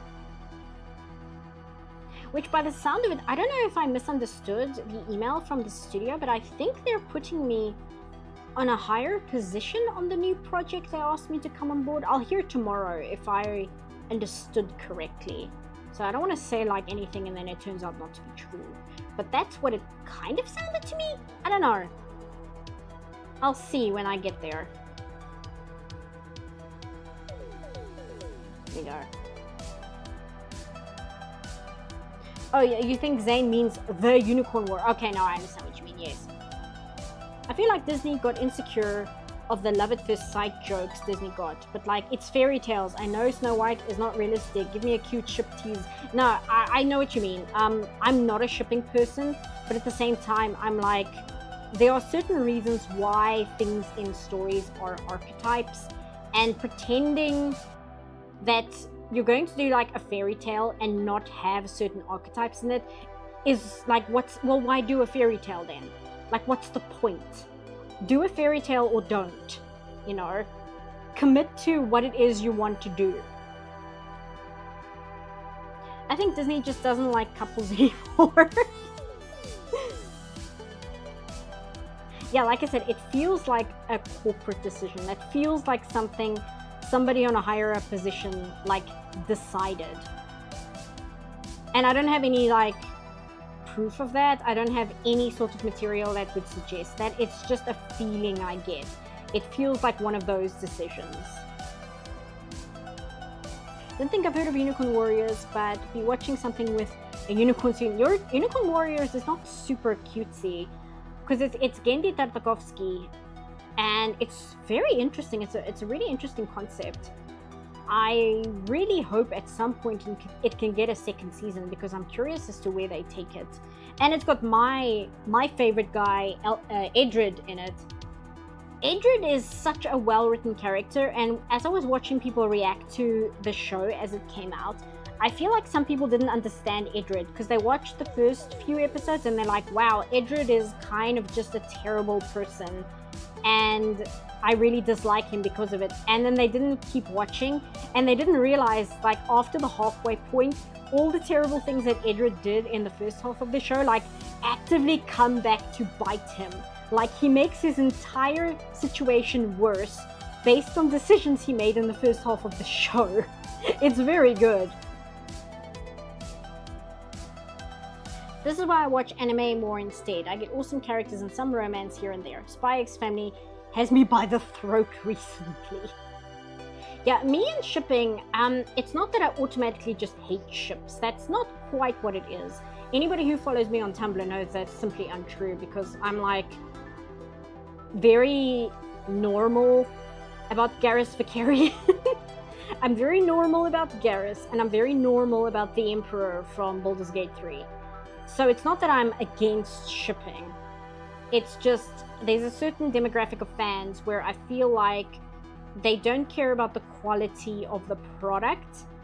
It just has to deliver certain tropes to them that they can then play house with without actually appreciating the product at hand. And like, that drives me crazy. I think I yelled about that. What video did I yell about that? I don't know if it was Velma. No, it wasn't Velma. I think it was High Guardian Spice. I'm pretty sure it was High Guardian Spice, yes. Tumblr still exists. I mean, we don't like to tell other people that. We don't want Twitter to find out it still exists. Put it that way. Don't tell Twitter it still exists, and don't tell Instagram it still exists. Here we go.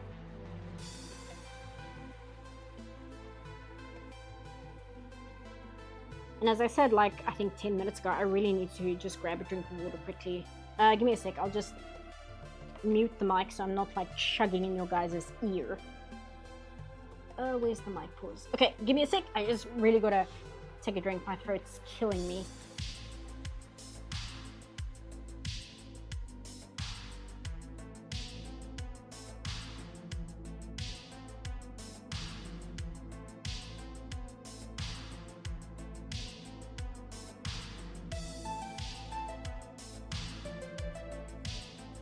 Okay, I'm back. Not that I actually left, but you think it was High Guardian Spice? Yeah, I think so. That's why I said that some people don't want characters, they just want tropes that they can smack together like Barbie dolls. I think that was the line. That's the other thing. If I cover Velma Season 2, I'm going to have to rewatch my own video on Season 1. Because there's so much of that show that my brain just did not feel was worth remembering.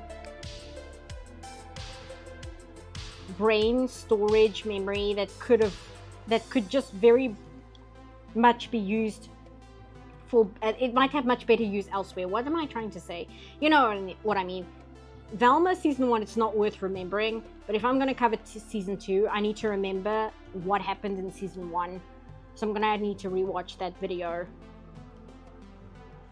and re-expose myself to season 1, essentially, because I don't want to rewatch season 1 itself. I'd rather just watch my own video. I forgot his wedding ring. I really don't want to watch season 1 all over again. Berserk has several new chapters, yeah. But I'm very behind on Berserk. I'm still very early in Berserk, so I'm not anywhere near the new chapters yet. Brain just threw it in the recycling bin. Exactly. Brain was just like, well, we don't need to remember any of this anymore. We just got rid of it. And yeah, I'm not rewatching season 1. It's such a waste of time. I'm gonna head out now. I hope that the rest of you enjoy the rest of your day. Thanks for hanging out, Diamond. Brain short-circuited from trying to remember Velma. Yeah, exactly. That is exactly what happened. The brain just went, no, we are not committing any of this to memory. We're not doing that.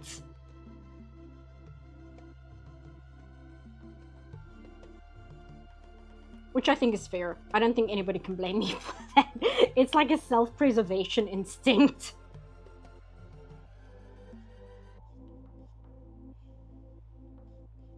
Here we go.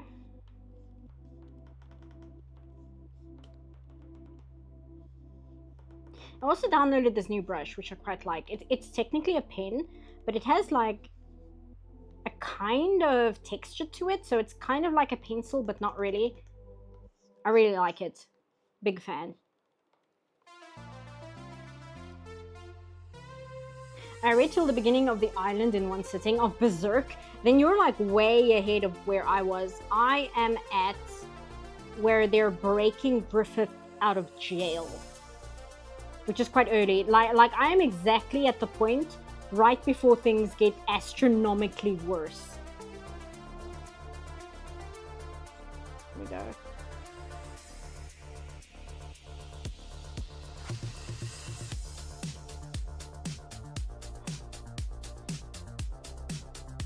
After the great exodus due to Tumblr banning NSFW stuff, they moved to other sites like Twitter and made them so much worse. Yeah, exactly. Which is funny because it's not that the NSFW ban has been lifted, but it has been greatly relaxed. But again, we try not to be too open about that because we don't want that side of Twitter coming back. Because like everyone that made Tumblr a joke in the 2010s, they all moved to Twitter, and that's kind of why Twitter became so much worse. Because that crowd of people all went... They went to Twitter, they also went to TikTok. So Tumblr is like so much more peaceful these days. It's so much more relaxed than it ever was. So we're very much like, yeah, no, don't let them know that we're still up and running. Let's make a GoFundMe for High Guardian Spy Season 2. How sad is it? I said this on Monday as well. Out of all the of all the interviews I've had to watch, the interviews with Ray Rodriguez for High Guardian Spy have been like the least aggravating. Never in any interview that I listened to with Ray Rodriguez did he actually infuriate me. Even though I don't think his product is very good, I never got the impression that he himself was like a terrible person, you know what I mean? Now, I'm not sure if I would say that about other writers for High Guardian Spies, but, you know, the less said about that, the better. Okay, I see what I have to do. Actually, I'm going to do this in another layer. And that's so that I can color this line art when I get to it.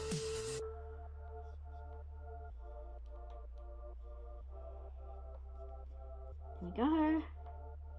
Somebody asked if Disney has any other animated films coming out. They have Moana 2, but Moana 2 is not really a movie. Moana 2 is, I think it was supposed to be a TV show, and then they scrapped it for whatever reason, and then they stitched all that they had together into a movie. I think that's what I heard happened with Moana 2. One of the things I've thought about ending the Magnifico video with was the reception to Moana 2. But I decided instead to go with the Walt quote because I just think it was a lot more poignant, especially because in the making of, they were so intent of constantly referring to Walt and talking about Walt that using Walt's words against them was kind of a bit of a way to clap back at the creators, if that makes sense. Okay, now I'm going to grab another piece of concept art so I can have something to color grab from. They pulled the Clone Wars on Moana 2. Yeah, that's what I heard. Which, I mean, has that ever worked? In the history of anything, has that ever worked where you take a TV show and you put it together into like a movie? Because there are cases where a movie was so popular they made a TV show out of it, like MASH. That's like the #1 example. But I can't think, let's use this one. I can't think of there ever being a case where they strung together a bunch of episodes from a failed TV show and it actually worked out for them. Oh, wrong one. And there we go. Did you know that Care Bears, We Care A Lot got dubbed into Zulu? I did not. I know there was a few cartoons that got dubbed into Zulu, but not many. I know that, what is the English title for this show? Dogtanian, the Dogtanian cartoon, I believe, got dubbed into Zulu. That's like the big one I know about.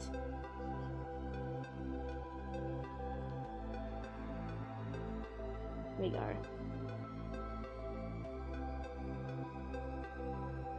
It has that vibe by the end. Oh, something big will happen in the real sequel. Yeah, again, I'm trying to think of, because Disney pulled that stunt before. They tried that with Atlantis, where Atlantis was going to have a TV show, but then the movie bombed catastrophically. So then they stitched like the pilot episodes together and released it on DVD as a sequel. And they did that with Tarzan as well, where they stitched together, I think 2 or 3 episodes, Tarzan actually had a cartoon, but they still stitched together 1 or 2 episodes and then released it as like a sequel. Very, very weird, very strange behavior.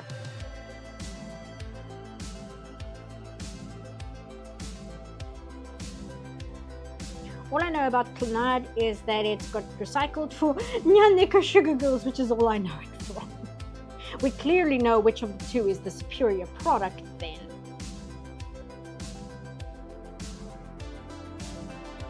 Oh, and I think Neon Jevis's Evangelion did the TV show into movie and it worked. I'm not sure because the first thing I ever saw of Eva was the movie, like your TV show cut into the movie.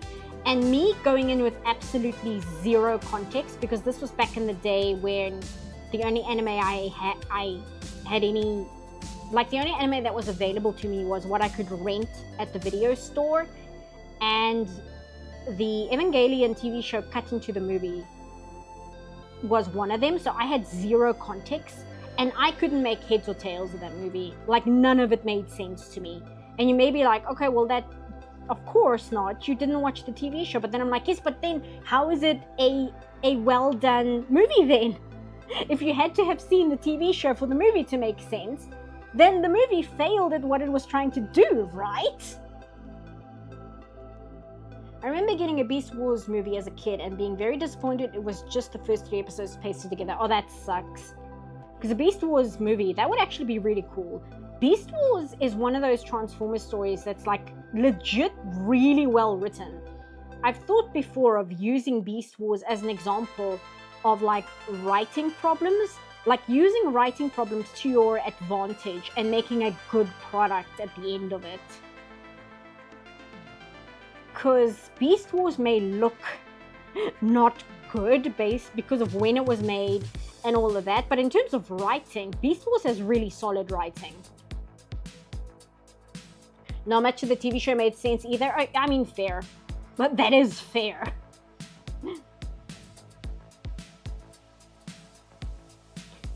Is Moana 2 the first attempt doing it with a theatrical release? Because Tarzan and Jane and Atlantis were straight to video releases. I'm not sure.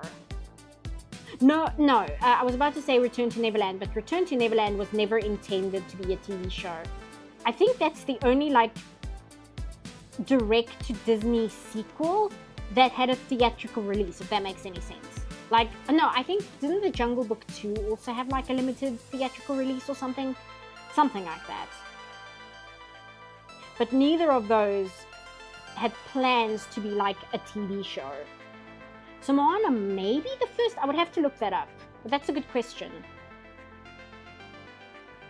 Which Evangelion movie am I talking about? I'm talking about the one that was cut in the 90s before Neon Genesis Evangelion, the end of Evangelion. Before that movie came out, they cut up the anime, the TV show, and released it as a movie to kind of catch people up as to what was going on in Evangelion before they released the end of Evangelion.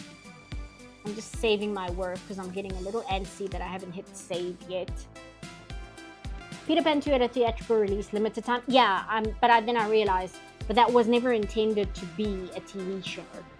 I don't know if they might have had plans, but it was like that sequel was not made with the intention of being a TV show itself.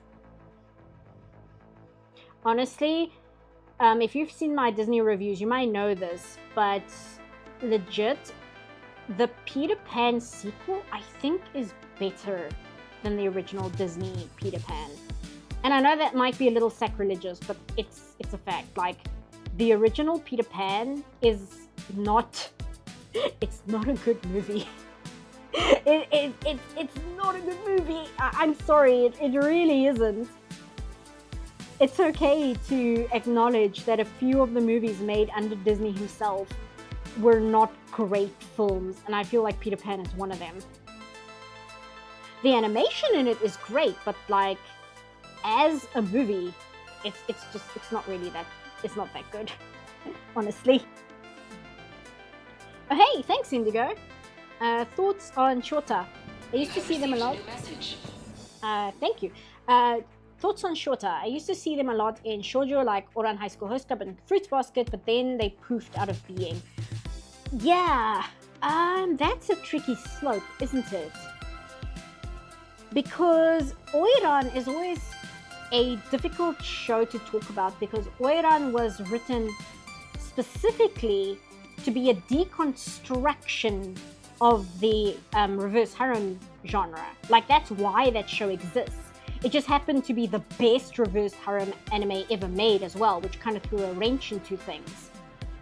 But you can't really count on anything in Oiran being indicative of the genre because it's purposefully trying to deconstruct it. But Fruits Basket is a much more like straightforward reverse harem anime. And the thing with that is, I think when you have a reversed harem story, the function of the Shota character is not so much to be a viable choice for the main character, so much as it is meant to give the main teenage girl a character who behaves and looks younger than she is, that she can like be motherly towards. You know what I mean? Like that's what I feel the goal of the Shota character is supposed to be in that kind of story specifically. But it being what it is, I think at some point they were like, you know what, let's just not. Let's not. So it kind of got phased out in popularity. I think it's fine when it's like within that context of a reverse harem, because it's a Shota character in that aspect is not, like I said, it's not designed to be a viable romantic choice for the main character. It's there to fulfill a function in the story more than anything. And Oiran doesn't count because the Shota character in Oiran is the oldest out of all the characters. I think he's the one that's 18.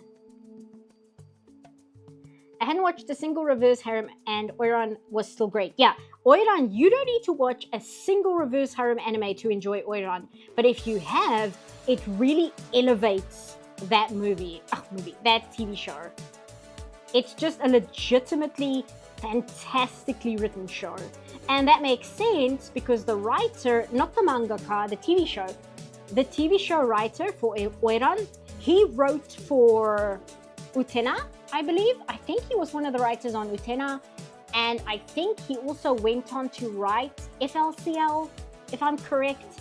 I know that Utena, Oiran, and FLCL, they all share DNA, but I just have to double check like where the DNA crossover is. But I believe, yes, no, it is the writer, because the writer in that case, he really, I think it's a he, really enjoys writing about like the teenage years, but in a coming of age narrative. That's also why Fulikuli is like that, and that's why Oiran is the way it is, and that's partly why Utena is the way it is. Although Utena is more, what's the man's name? I know the man's name. It's not Watanabe. Kurohawa. It's more Kurohawa's baby than it is anyone else. Watched was The Host Club. Honestly, it's the only one you really need to watch. Well, no, you can watch Fruits Basket. Fruits Basket is very good as well. Unfortunately, I think the majority of reverse harem anime, they kind of fall in like the 6 out of 10 range. And again, being somebody who's not super into shipping, you need more than just like the romantic angle to get me interested. And I think that's also why Oiran and Fruits Basket work so well, because there's more than just the romance angle to hook you. Jane's arc feels much better than Wendy's, and there's a lot of genuine emotion in the second movie that isn't really present in the first film, i.e. Peter and Wendy's reunion. Yeah, there's a lot that's just better handled in the Peter Pan sequel. This is the wrong color. I'm looking for this one. Actually, I don't want it to be blue. I want it to be more here. I like FLCL, well, the first one and the manga. Yeah, we don't talk about the other FLCLs. We only talk about the first one. Do I have any favorite DCOMs? I know what a DCOM is, but I've forgotten right now. Can you refresh my memory? Because again, I know what that is, but I'm blanking. I know one episode of FLCL had, oh, there's hearts in the way. Oh, it had Lupin the 3 cosplay, an Elvis guitar lesson, and a South Park parody. Yeah, FLCL is insane. That's one of the few anime I actually watch dubbed, just because I can't keep up with that show reading subtitles. It's like almost impossible to keep up with what's happening and reading subtitles at the same time. It just moves too fast. Oh, Disney Channel original movie, thank you. I want to say not really, but the reason why is because we didn't get the Disney Channel until like the 2000s, I want to say. And I know there were a lot of Disney Channel original movies, but I think I only really caught onto it when High School Musical came out, and then the entire Disney Channel was like just High School Musical, and I wasn't super into that movie, and it kind of turned me off the channel as a whole because everything was High School Musical. Even other cartoons started doing High School Musical parodies in them, and I was just like, okay, well, I'm gonna watch Cartoon Network instead. There you go. Aladdin 3 is unironically good. Yeah, agree. Aladdin 3 has pretty basic animation and like quality in that aspect, but as far as writing goes, it's really, really well done. Okay, now he's got this weird thing. I didn't notice it in the movie itself, but like this side is lighter than the other side, which is a very strange design choice. I'm not sure why they did it that way. It's not as bad, it's just a strange choice. It's like, oh, okay, I guess.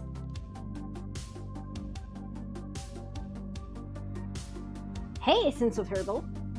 Aladdin 3 slaps? Yeah, Aladdin 3 is genuinely good. I watched the old Fruits Basket, but nowadays I can't hear the name without thinking of Kamen Rider Gaim, because there's a transformation item in it that yells out Fruits Basket when activated. I mean, fair. I need to get back to Kamen Rider Kuga. I made some progress in it. I think I'm on like episode 26 or something, but I need to like finish it. It's not a great show to binge because it came out before binging was really a thing. So a lot of the episodes follow a very set formula, which is monsters appear, fight happens, end of episode. And that's like the majority of the episodes so far, so it's a little difficult to get through. But I do want to get through all of it, and I want to move on to some of the other Kamen Rider shows. Because I like it so far, it's pretty cool. Got a bounce? Thanks for hanging out, Game Master. I don't remember Aladdin 2, I know that I've seen it though. Aladdin 2? Oh, excuse me. Aladdin 2 is the one where Iago has like a redemption story. Hey, Dominic. Where they get Jafar back and Iago becomes a good guy, and it kind of only exists to set up the cartoon.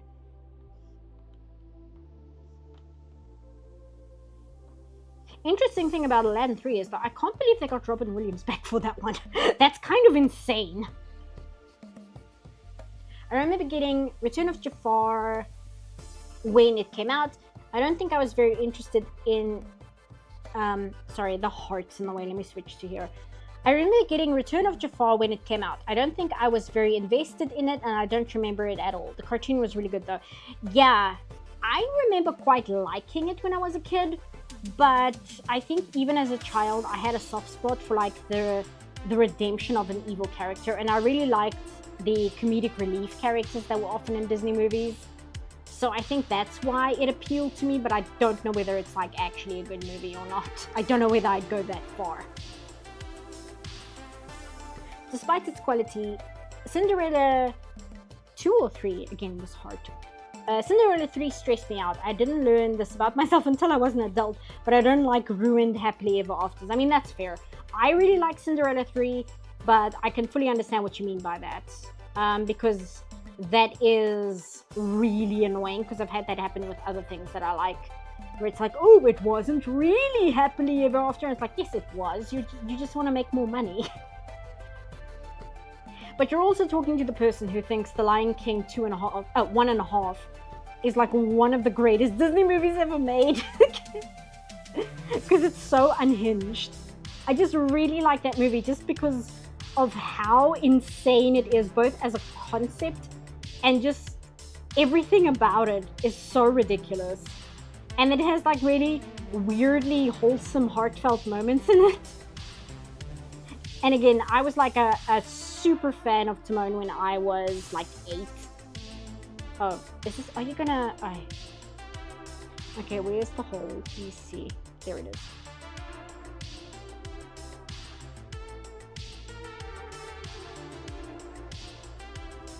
There we go. I actually want to bring in the diamonds before I start going further. I think it's this one. Yes.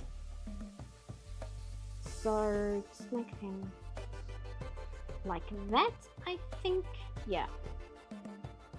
I'm gonna ratterize it and then take the liquid tool. Just kind of push them. Oh no, let's do it differently. Okay, these diamonds are kind of fine. Do that, it will be fine. If we just do that.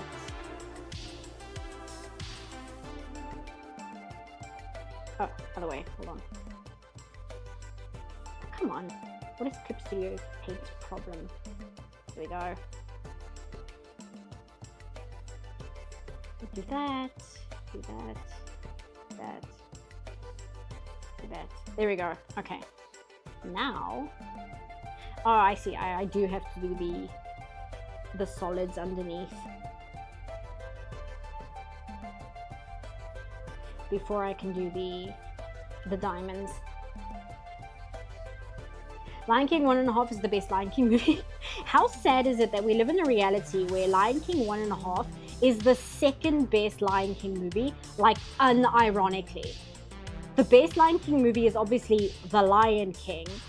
And then the second one is literally Lion King 1.5. And then you have like literally everything else. And I know people like Lion King 2. I'm sorry, I don't. I really don't like that movie. It's not that it's terrible or anything. It's just, it is the most fanfic version of a movie I've ever seen in my life.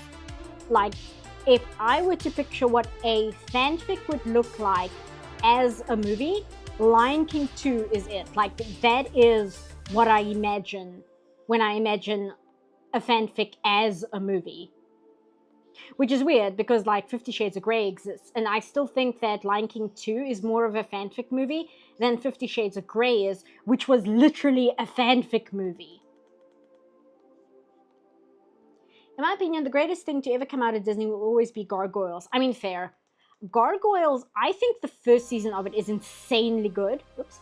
But I do think that it kind of fell off in quality around like mid-season 2, I think. And then I just didn't like season 3, quite frankly. You could tell that they really slashed the budget for it. I don't know. It just went in the direction I wasn't really a fan of. But the first season is like insanely good. Lion King 2 is not awful, but the Lion Guard ruins everything good about it with retcons. Oh, that sucks. I forgot about the Lion Guard. I forgot that exists. More than Mufasa? What do you think? More than Mufasa. Yeah, I forget that Mufasa exists, but it's like willful forgetting. Where it's like, well, that's not a real movie, so I don't need to remember it exists because it's not a real film. I don't know what it is, but it definitely isn't a real film. As I said with Wish, it's like the synthetic alternative of what a movie is. It's kind of what how I feel about Mufasa. It's like the chemically created preservative equivalent of what a movie is. Like, it's the fake artificial sweetener of what a movie is. Like that's how I feel about Mufasa. It's like, well, that's not a real movie. My poor Clip Studio Paint. The second it gets hot, this program suffers, and it's only Clip Studio Paint. I don't know what it is about this program where it just does not like the heat. It's an impossible movie. I mean, yeah. It's a why was this made movie. And that's the thing, you know why it was made, but you're still like, okay, but why was this made? Okay, now I can do this. Grab this, inverse, grab, delete. Lock frames, and then we grab this color. We do this. I might need to make this dark actually. That's not giving me enough contrast. Even though that's kind of the color they have here. I'm just gonna grab it from here, it's fine. This, go here, just make this darker. And then go here. And then we do this. There we go, that's better.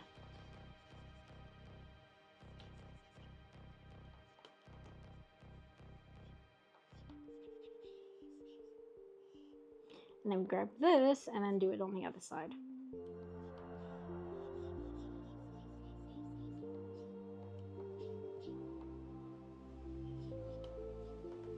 One thing about the Lion King footage that I have in the Wish review, which I thought about putting a text note on, but I'm like, no, it's not important enough to do that, is some of the footage of the Lion King in the Magnifio video, the aspect ratio is a little funny, and it's because I'm using a Laserdisc rip of the movie.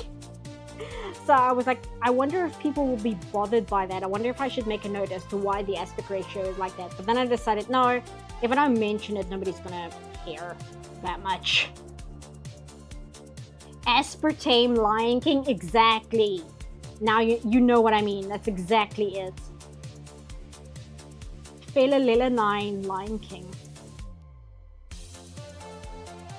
Tartrazine Lion King. That might actually be more accurate because tartrazine gives me a rash. So I think that's relatively accurate for the Mufasa movie. It gives me a rash. A stream in the middle of the week, I'm gonna miss most of it. I'm sorry. It happened that way because the studio contacted me and they were like, hey, are you free for these dates? And I misread the dates and I thought they meant March, but then they meant like Monday. And then I got an email from them today being like, hey, do you mind starting tomorrow? Because we've got scenes for you to work on already. And I said yes. And I was like, well, I can't work and stream tomorrow. I'll die. So, and on Saturday, I'm going to visit my dad who lives like 5 hours away. So I'm going to be in a car for a while. So I'm like, so I can't stream Saturday. I also don't know like what his Wi-Fi setup is like, whether it's strong enough to stream and all that. So it kind of had to be today. I can hear the brush moving and I thought I was going insane. It's probably just my stylus on... Oh, you might also be hearing my fan. Because normally I turn my fan off when I stream, but I can't today. The fan has to remain on today. There you go. So you might also just be hearing the fan. Goodbye. I always struggle with the name. It's not your fault. It's my fault. Aphrodite-Davidovska. Hope I said that correctly. Is it true that the Mufasa movie made Scar butthurt Sarabi chose Mufasa over him? I'm too scared to look. I will have to ask TC. TC would know. Because I imagine TC would go watch it. I wonder if she's... Oh no, I closed Discord just because I was worried it would eat up my CPU. Otherwise, I would ask TC because I'm sure she would know.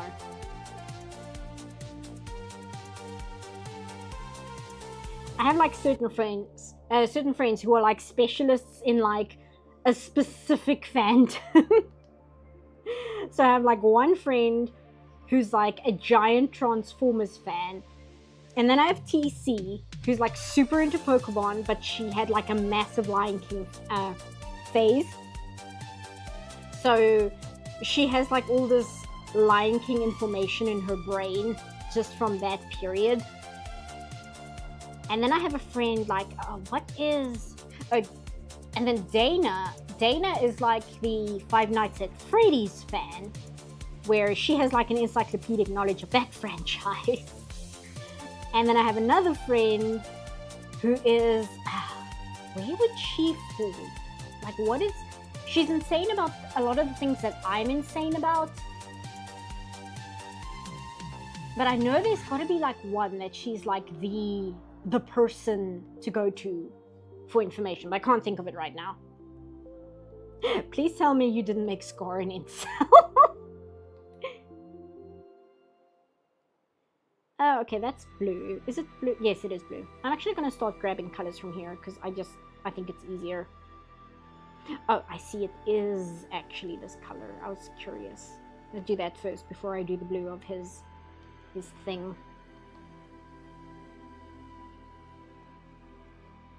It was the stylus. I could hear tapping. It might also be the button that I'm clicking to be able to pan the canvas, which is a little closer to the mic, so it could be that you're hearing.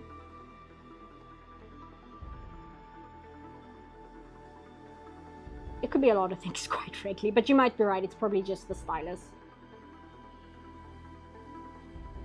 I wish I only had one topic that I obsessively gained information on. I would say, like, I'm probably the Mass Effect person. Like, if you want obsessive information about Mass Effect, that's like my obsessive encyclopedic knowledge. There are other things I have relatively good information, like general knowledge in, that I'm obsessive about, but Mass Effect is like the one where I just have random trivia in my head. Like the most obscure nonsense. There we go. Oh, FNAF was never into it, but decided to watch the movie, and now I might hate it. decided to watch the movie, but decided to see the movie, and now I might hate it. The movie is an interesting case. Because, like, the movie on its own is not a good movie. Like, if you don't know anything about FNAF, it's not a good movie, like, at all. But if you do know something about FNAF, you can tell the people who made that movie actually cared about the franchise. And that, I think, alone is very commendable. Like, there are things in the FNAF movie that have no need to be there, other than the people who made the movie actually cared about the original material. And that's very rare to see in, like, a movie adaptation of anything. So I do give FNAF a lot of credit in that department. What are your thoughts on Andromeda? I have not played Andromeda because I think I talked about this before. I watched Angry Joe's review of Andromeda, and there's a clip from while he's playing it where it's just him and other Joe sitting there playing it, and out of nowhere, Angry Joe just says out loud, "God, I miss Shepard." And that told me everything I needed to know about Andromeda. I'm like, oh, okay. And then I just never bothered to look into it further than that. I'm like, I'm good. I don't need Andromeda. It's fine. I might check it out one day, but at the moment it's like, yeah, no, I'm okay. It's fine. Luckily, there are other very good games I can play and all of that. I almost said watch. I mean, at watch games, you can do that, I suppose, with Let's Plays and stuff. Like, I've never played Halo. I got that in December. Haven't played it yet. But I've got the entirety of the Halo series I can play, you know? I'm in the wrong layer. And I think I will probably play all 4 Halo games before I get to Andromeda. And then when I'm done with all the Halo games, I have the Outer Wilds. And after the Outer Wilds, I have Divinity Original Sin and Divinity Original Sin 2. And I've also got, like, I need to get back to Planescape Torment, and I need to get to, what's it called, Arcanium? Let me just check my start bar here. Yeah, Arcanum. So I need to get to that. Andromeda is kind of low on the list. That's fair. I got about an hour into Andromeda before I started pining for Mass Effect 2. Yeah. Because the thing is as well, right? I've played... I can't say all the Dragon Age games anymore. I've played the first 3 Dragon Age games, and I liked Inquisition, but there was a general feeling while I was playing Inquisition that I really wished the Mass Effect characters were there. And it wasn't really because I wanted the Mass Effect characters. It's because none of the characters in Dragon Age Inquisition got me as invested in them as the Mass Effect characters. And I think, at first I thought, well, maybe it's just because I like Mass Effect too much, but I've been playing Baldur's Gate 3, and I really connect with those characters a lot as well.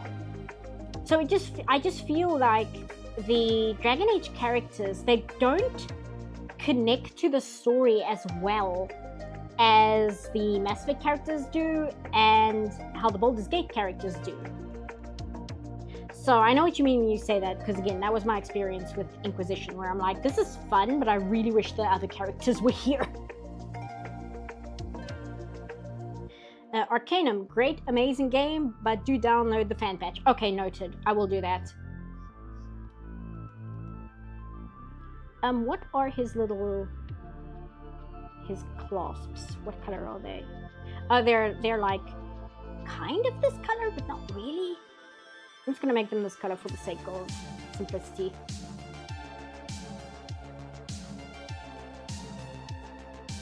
That is the wrong layer, and it's also the eraser. Who are your favorite party members in Baldur's Gate 3? Gale, Karlach. I love Karlach. Karlach, I'm like obsessed with Karlach. She's such a great character. And Astarion. Which I know Astarion is like the stereotypical choice, but he genuinely is just a very well-written character. And I appreciate a character that you kind of have to work on to get them to like you. But yeah, Gale, Karlach, and Astarion. But that also means is I have not played like the optimal way I want to play. I've played my first run where I kind of was just getting to know all the characters and who I wanted to romance, and then it ended up being the squid. And now I'm playing a tab where I'm purposefully making choices I wouldn't naturally make, just to kind of see ways that you can take the story without going like full evil, because I'm incapable of playing an evil character. And then when I do another run with the original tabs, I will have a better idea of what choices I want to make. But before I do like the optimal run, I also want to play the Dark Urge before I do that. So yeah, I'm still going to be playing Baldur's Gate for like the rest of my life before I play anything else. I need to play Morrowind. Oh, who? Me? Because I played Morrowind several times throughout the course of my life. I grew up with Morrowind. Morrowind is the reason I didn't like Oblivion. Me and my brother, we were so excited for Oblivion, and then it came out and we were like, what is this? We were so upset. We're like, what is this? Oops. There we go. Larian should make a cyberpunk game. Think it would work, and I would like to see how they would adapt the story while using a Baldur's Gate 3 gameplay. I know that they're working on something new, but they haven't said what yet, obviously. During their Christmas Advent calendar, they did like do a tongue-in-cheek thing of like, oh, we're working on our next thing, but we can't show anything of it. So they're working on something. But I do know that they said that they want to focus on their own IPs for a while, which I think is good, because I think working for Wizards of the Coast for Baldur's Gate must have been like a nightmarish experience, if you know anything about Wizards of the Coast. I hate Astarion, he grates on my personality. Gale is a cool dude, but I got dangerously close to accidental K6. The Dark Urge is cool, but be prepared. Yeah, I'm prepared for the Dark Urge, don't worry.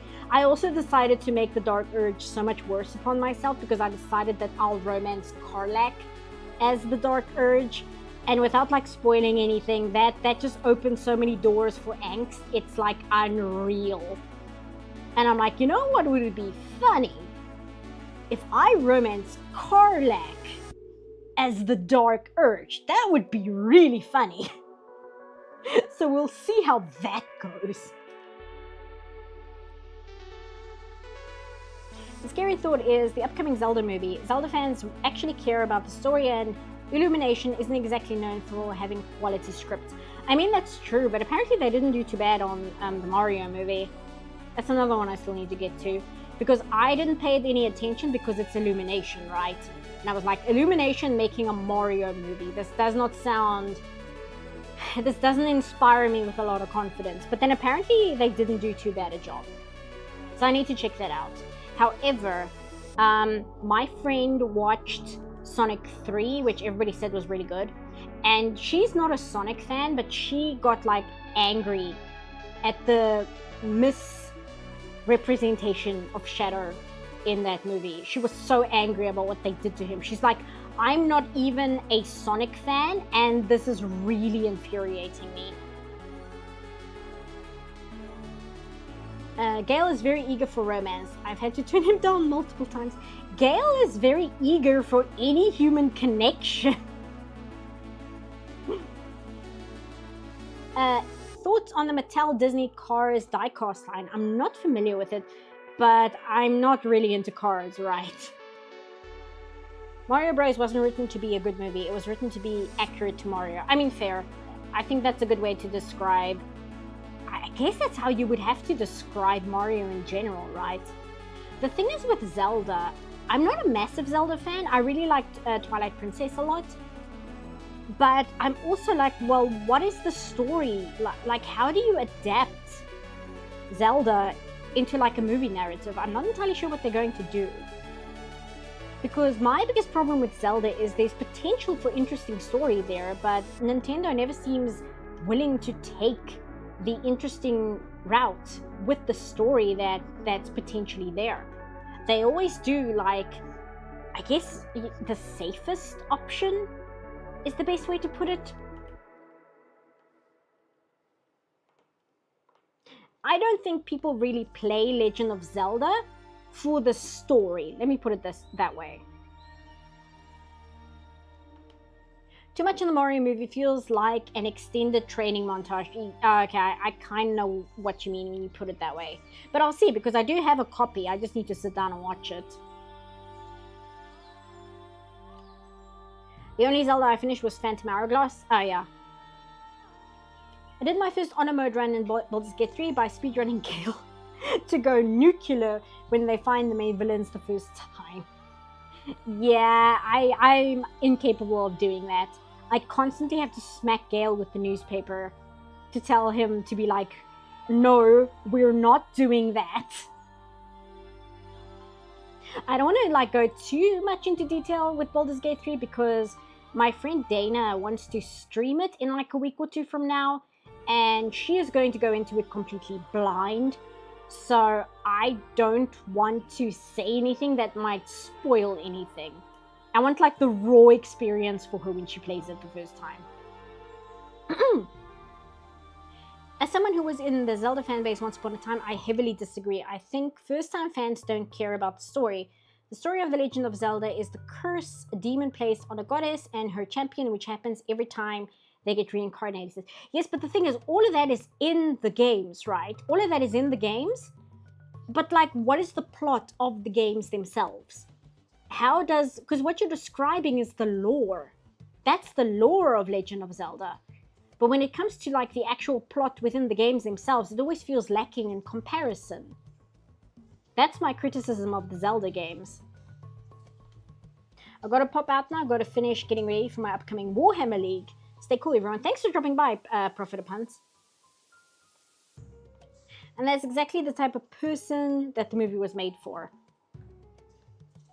The Zelda movie or the Mario movie? Twilight Princess is my favorite Zelda story, partly because it was the first one I finished. That's the thing, right? I really like Twilight Princess's story, but I also feel it's very removed, kind of, from the other Zeldas. It's got a very, very strange plot compared to the other Zelda games.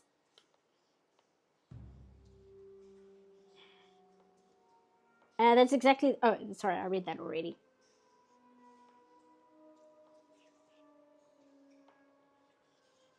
I think also the thing with Zelda is I got very spoiled.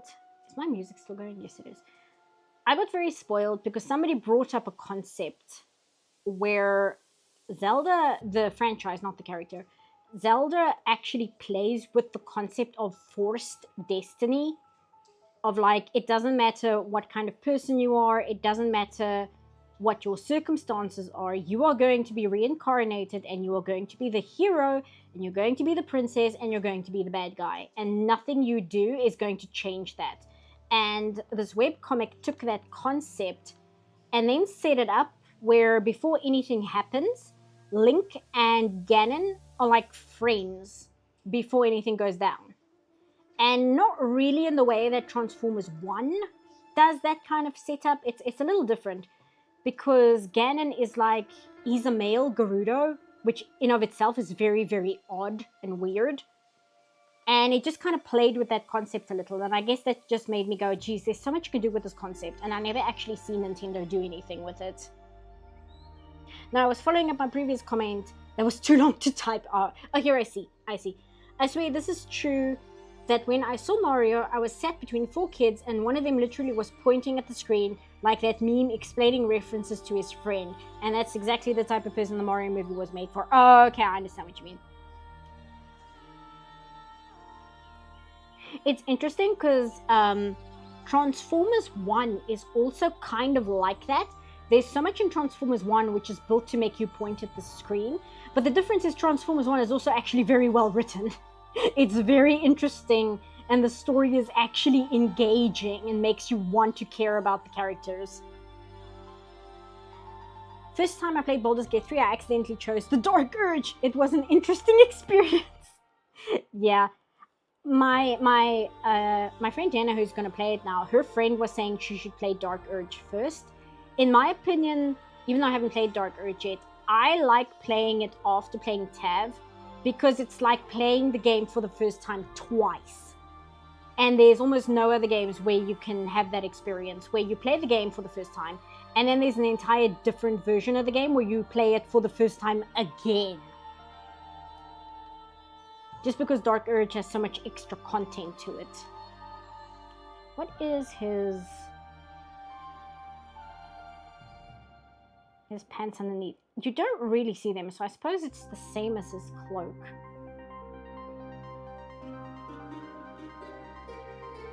I've always wanted a Zelda game where Ganon is, or at least starts as a good guy. Yeah, it's a good idea. It's like very interesting.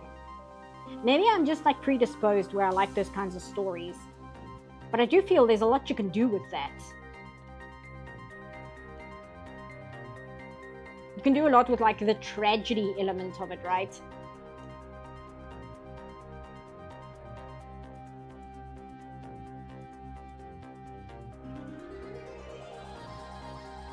The Dark Urge definitely plays on expectations of a TAV playthrough. Yeah, that's kind of what I figured, because I know very little about it.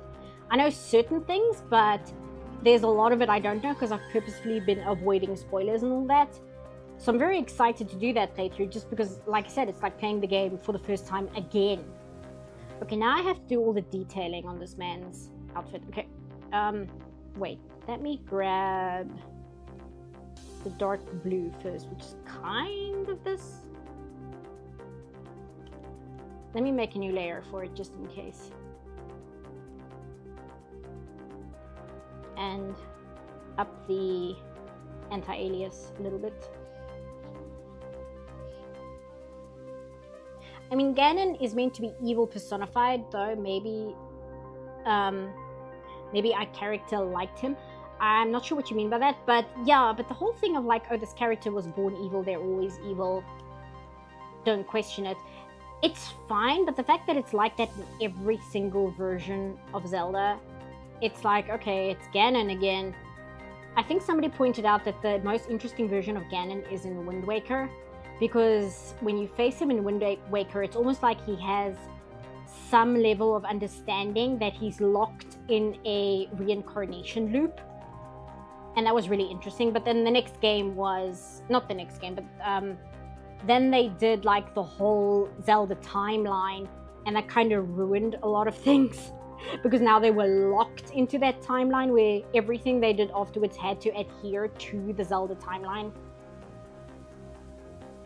I absolutely agree that Nintendo could do more with the story, but I have yet to meet an older Zelda fan who didn't deeply care about the plots of the games, whereas with Mario, no one... Again with this heart. Whereas Mario, no one asks why they're racing go-karts or having parties or getting kidnapped for the millionth time. Yeah, but... like Zelda, it's a big sprawling fantasy world. Like, there's things in it, I just feel like it's only ever a suggestion of story without fully capitalizing on it. Because like Ocarina of Time has a very interesting story going on there as far as Link being an eternal child forced to grow up. Like, that's very interesting. That's a very interesting concept just in of itself. But I don't know if the game ever does anything with that. And I know I'm swinging at a hornet's nest for criticizing Ocarina of Time, which I'm not really criticizing it. I just mean, like, I would feel that Zelda doesn't have story as its main focus. It has exploration as its main focus. So to see what Illumination is going to do with it, that's going to be interesting. And I think that's also where a lot of anxiety comes from as far as the Zelda fans are concerned, because what on earth is Illumination going to do story-wise with Zelda? Like what direction are they going to take it in? And I think that's a very valid cause for concern. You're right, but that's more of Nintendo not doing anything with it than it is the fans not caring about it. Okay, yeah, I see what you mean. I think I misspoke then. It's not so much that I don't think the fans care. It's that it's not the focus of the games. And I personally find that a little frustrating because there's so much potential there for excellent storytelling. It's just that Nintendo never seems willing to bank on it, right? Like, that's where my frustration comes from.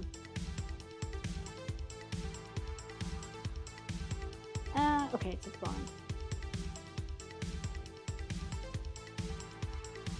And I think it's frustrating because they keep kind of teasing it. They do just enough in the games that captures your interest, but they never fully commit to anything. So you get these tastes of something really, really good under the surface, but then it's never really used to its full potential. With Zelda games, the gameplay usually much more ambitious than the story. Yeah, I would say that. I absolutely agree with that frustration. It's actually a major reason why I left the fandom. Skyward Sword showed me Nintendo didn't care about the story as much as I did. Yeah, I can see that, especially with Skyward Sword. Like even Breath of the Wild, which as a game is phenomenal, but what is the actual story of Breath of the Wild? Like, there's a very interesting discussion you can have there on whether Breath of the Wild has a traditional story. It's more like Breath of the Wild has events that happen and you are like an archaeologist going in to kind of uncover what had already happened, which is an interesting way to tell a story.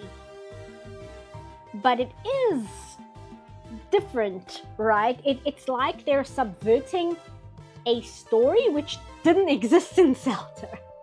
You know what I mean? It's like, oh, this is a subversion of the story you usually see in a Zelda game. It's like, well, there isn't usually a story in a Zelda game.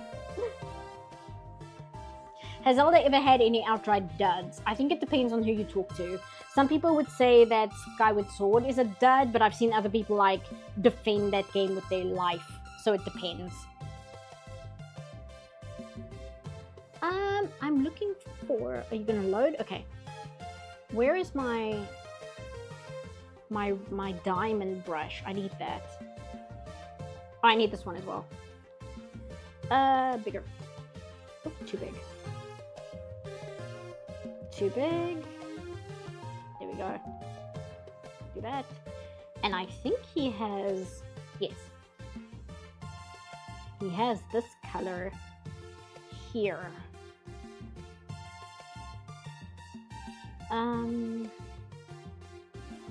Oh no, that's a solid line. Okay. Do that. Oops. Do that. Do that. That. There we go. And then I can go back to this and do that. Hey, Magic Medic. I wanted a prequel to Ocarina of Time about the aforementioned Dark War Time of Nights and the Sheikah as a full tribe. And Nintendo was like, haha!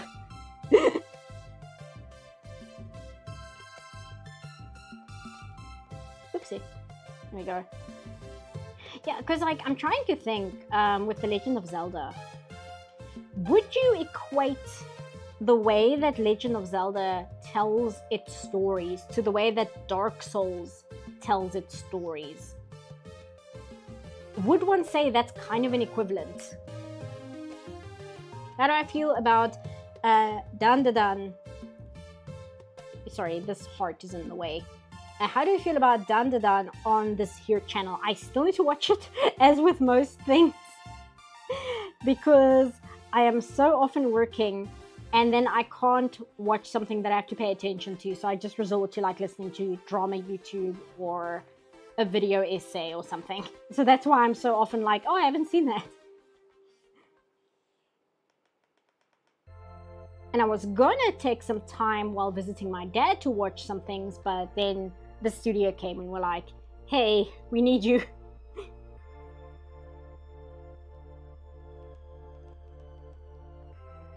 And I'm still looking for my diamond brush. Is it? Okay, this square brush. Oh, here it is. I'm gonna have to do this in another layer so I can color it differently. I guess if you want to count the CDI ones, do we count the CDI Zelda games as duds? There's a discussion. Because what would be the reason to call those games duds? Like, what would be the criteria if you want to call the CDI games duds? What would be the criteria for them to be a dud? Because when those games came out, they were praised for the level of quality in the animation. Because remember, this was like, what, 1992? 1993? No, it must have been mid-90s if it was a CD format. So like 95 or so? Because for the time, those cutscenes technologically are quite impressive, and it got high praise for that. And the problem why it didn't sell well, it's like, well, it's on the CDI. Nobody had a CDI. Like, you can meme on them today, but what is the qualification for like a dud Zelda game? Who knows?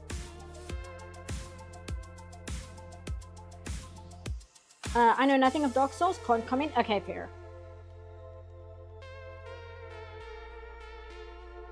Can you call a failed game a dud when you're on a failed system? Exactly. Because if you're like, oh, CDI Zelda is a dud because it didn't sell well, it's like, yes, but by that metric, you have to say that Sonic Adventure is a dud game because it didn't sell well. Because nobody bought a Dreamcast. All the CDI games I know of are also basically unplayable because of the CDI controller remote. Exactly. But is that the fault of the CDI Zelda game, or is that the fault of the CDI? Case in point, the PC port for the CDI Zelda games. Oh no, you know what? Come to think of it, because Vinny played the PC port to the CDI Zelda games, and he found it quite painful to try and play. Just the controls in that game are actually not good, even if you remove the horrible controller.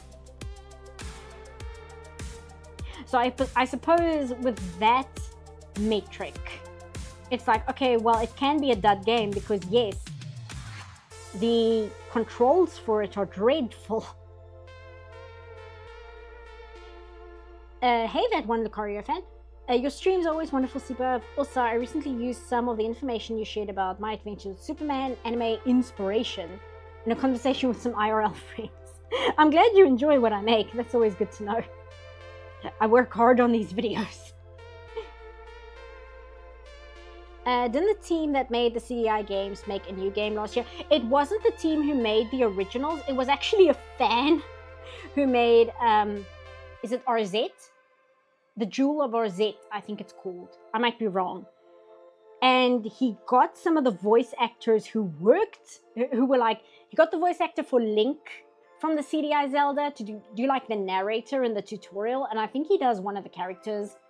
I think they got one or two other voice actors from the CDI Zelda games, but it wasn't somebody who actually worked on the original game. It was somebody who was a fan of the original game and made the PC port of it, and then just kind of made a spiritual successor game to it, which is kind of an unhinged thing to do. It's really, really great, but that's like a crazy thing to devote time to. And he got like the vibe of the 90s games, like perfect. And that's something I'm quite critical of, is like, how authentic can you make something be to like that time period? Because some people try and do like the 90s aesthetic, and they just don't get it right. They don't capture the vibe. Whereas the RZ, the Jewel of Faramore, thank you. The RZ, the Jewel of Faramore, that nails that 90s video game vibe, like perfectly. It is so on point, it's scary. Okay, now we lock that. Now we grab this dark blue. And now we do this. Here we go.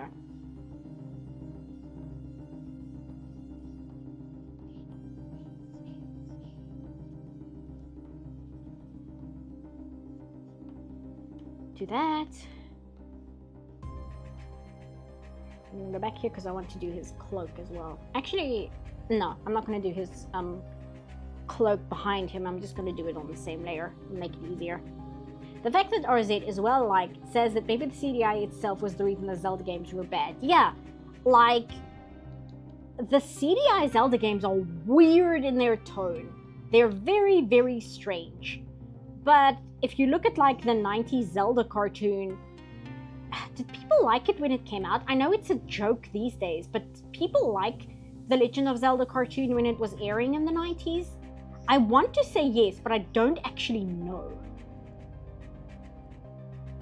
I decided to rewrite my comment due to my typo. Burn Cycle on CDI is a fun point and click with cheesy live action cutscenes.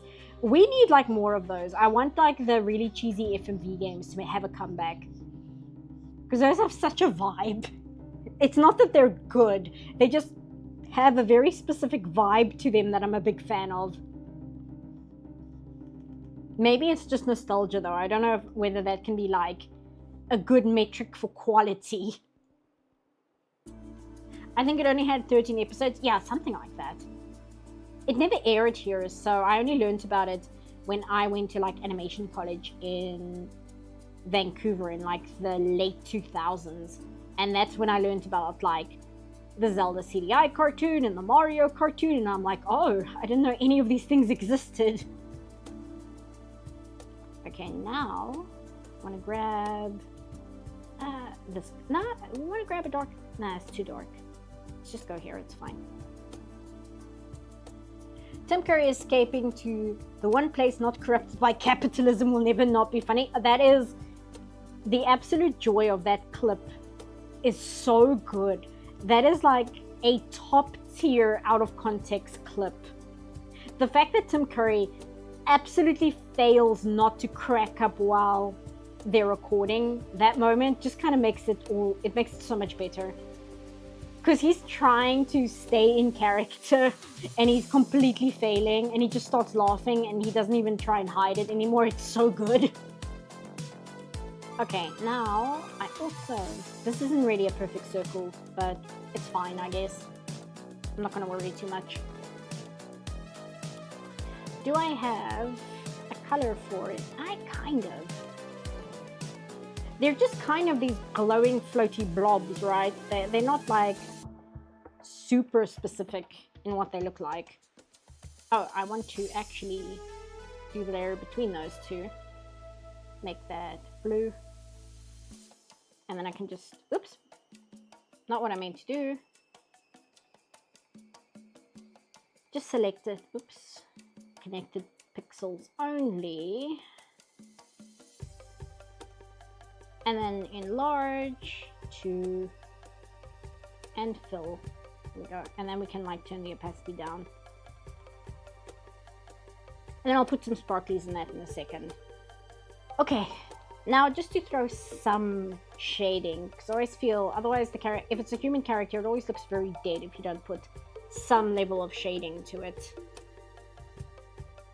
What's this? What did I make this? Oh, okay, it's the detailing.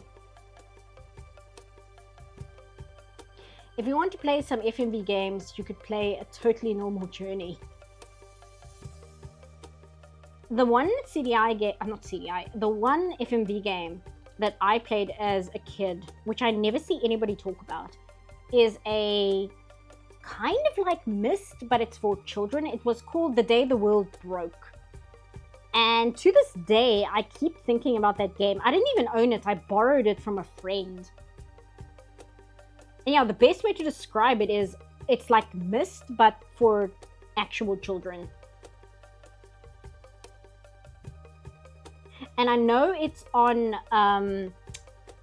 abandonware.com, but I think you need like a virtual machine to run it, and I just don't have the patience to set up a virtual machine. Yeah, we'll just use this one, it's fine. If I sound very hoarse, it's I said when I started the stream, my throat is not happy with me at the moment. Oh, I can't use that one because its opacity is lowered. There we go.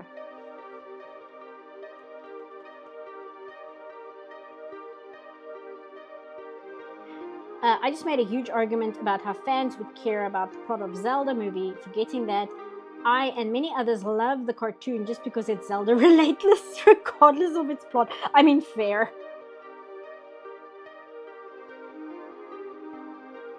I think for most people, if they find out anything about these games, it's usually the cutscenes and from the YouTube poop. I mean, yeah.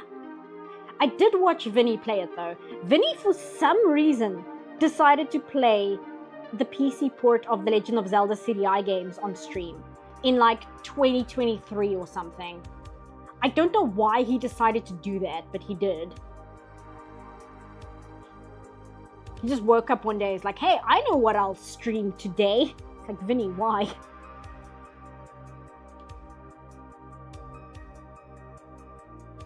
What exactly is full motion video? Full motion video is a video game where the cutscenes and sometimes the gameplay are live action. It's live action footage, and it involves gameplay attached to live action footage in some form or another. Almost always it's not good. It's very rare that a game is like actually playable, but that's the general idea. It's kind of a mix between Myst, like it's kind of like a point and click adventure sometimes, but using real actors in like real locations. I always think of Phantasmagoria 2. That's always like my go-to for an FMV game, just because I watched a Spoonie play it back in the day. And because there was far less to watch on the internet back then, I like rewatched the video where Spoonie plays Phantasmagoria 2 like multiple times. Just because there was less to like watch or play in the background, so you just rewatched what there was like over and over again.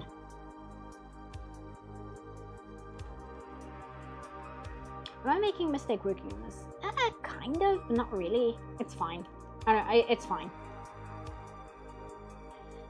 Actual footage of actors in games like in Phantasmagoria, for example, it faded out pretty quickly after the 90s. There is one on Steam that's like a modern version of one. I think it's a Japanese game, but don't ask me what it's called. It's got like a very long name. So there are some like nostalgic throwback games in that style, but it's very uncommon. It's not like the pixel game genre or the point and click genre. It's extremely obscure, even in terms of like nostalgia bait. I think also because a lot of them were very terrible. Like plumbers don't wear ties is like an abomination. It's so bad. And then you have like games, you know, I was saying point and click, but I just remembered Wing Commander is an FMV game, and those games are like beloved. Those games are FMV games that star Mark Hamill. Mark Hamill are in those games. Like the level of quality cannot be argued. I need to get to those. I actually have those. What else? I don't want to give him too much shading in his face because it's going to start looking uncanny if I do that. And also we'll be here all night. And my throat can't handle it. I can't stay here all night. I'm going to die. Erase. It's soft. It's too big.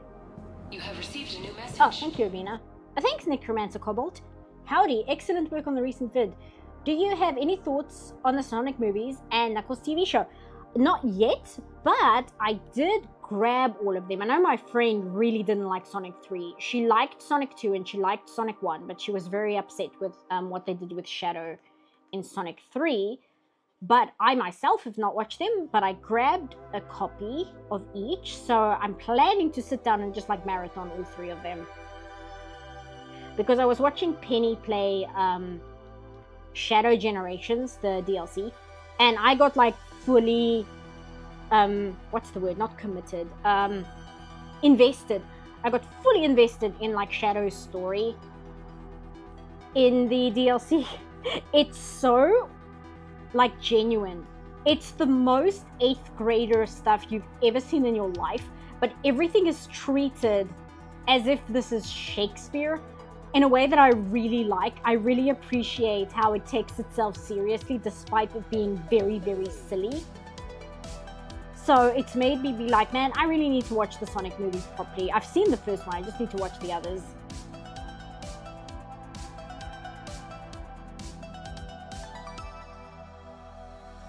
There's a Goosebumps one with Jeff Goldblum. I think I've heard of that. I think somebody covered that. Oh, I forgot to heart your super chat. Thanks. Regardless of the characterization, Keanu Reeves is perfect casting for Shadow. That I can believe. Like, that just kind of makes sense, right? You get Neo to voice Shadow. Because of course you do. Actually, I just want to give him some highlights as well. This is blend. There we go. Let's do that. That. Up. And his T-bone. And his cheek. There we go.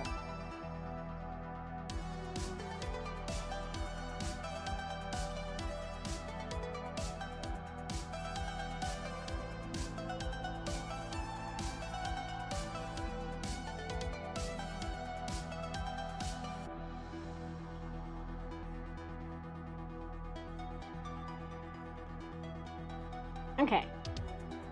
Undo that because I want to grab. Oh, I forgot the markings on his sleeves. Hold on.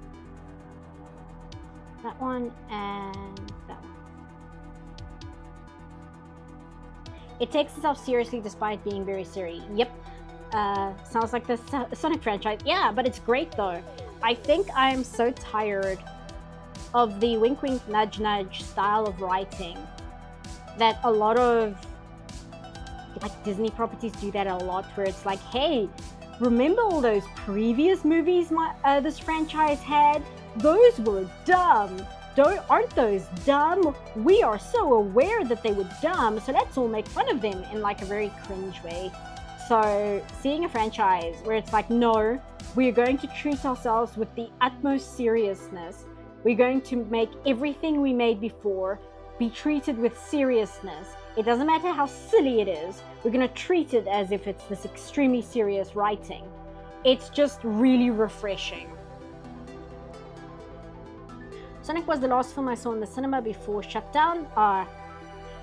See, our cinema is in the next town over. That's another reason why I often don't get to things, because you have to drive all the way to the next town to be able to watch anything brand new. Which one do I want? I don't want dents. Where's my oil brush? Here we go. And I want to grab his gray. We can just do that. I have a soft spot for children's media that takes a very inherently silly setting very seriously.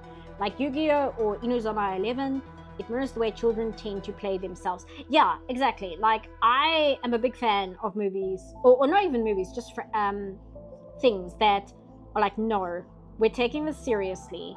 We're not going to insult our audience and fans by pretending that we're in on the joke, that our products are cringe. We are going to act as if everything we're saying is like Pulitzer-winning writing.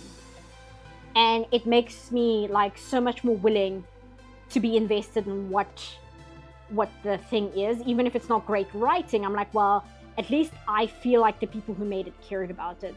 But of course, it's not helped by the fact that I'm watching Penny play it. And as I said on Monday, I wish I loved anything as much as Penny loves Sonic.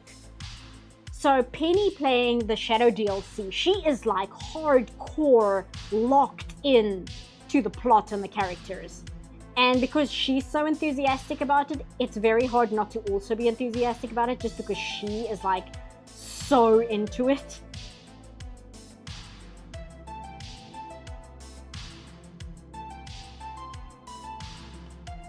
I'm gonna need a lighter color as well.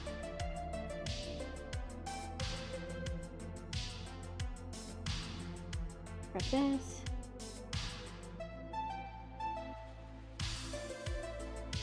Let's do that.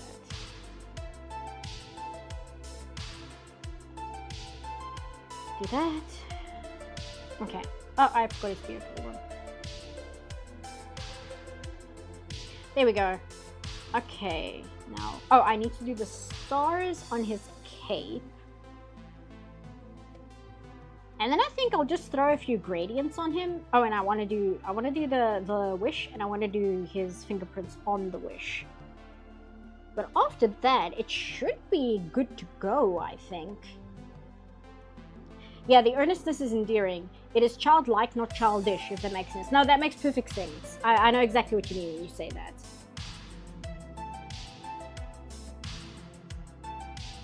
Okay, not sparkling stars, I think it is. I think so. Once my poor Clip Studio Paint can load the brush setting.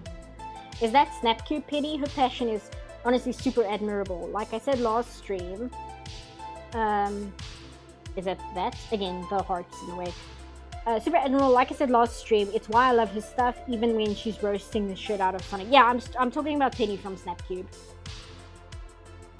Like, again, just the way, like, how much she cares and loves Sonic is great. And it also helped that the Shadow DLC is actually really good. She was saying that she was planning to come into the Shadow DLC and being like, oh, well, it's a step in the right direction, and then it ended up being very good. And she was angry because she's like, you ruined my plans! I was supposed to come in and be like, oh, it's a step in the right direction, and then you actually made it a good product.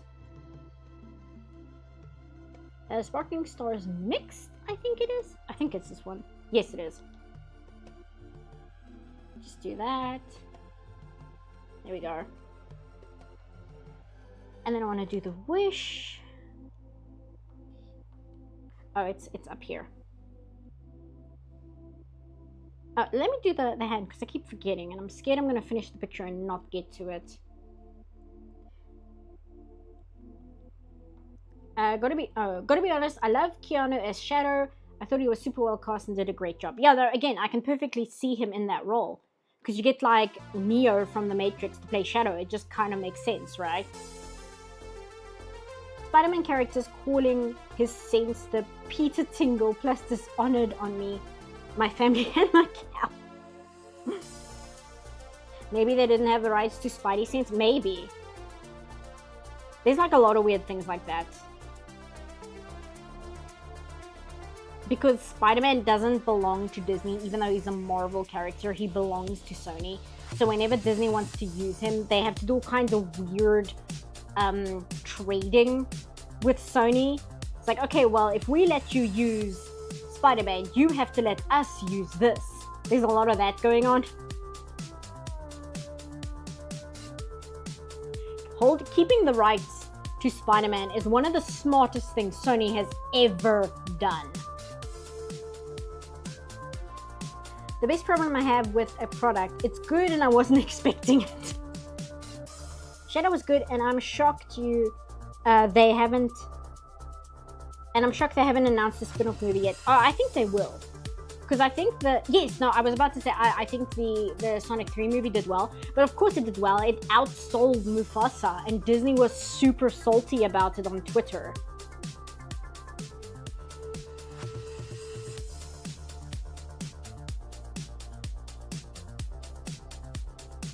Go, make it darker.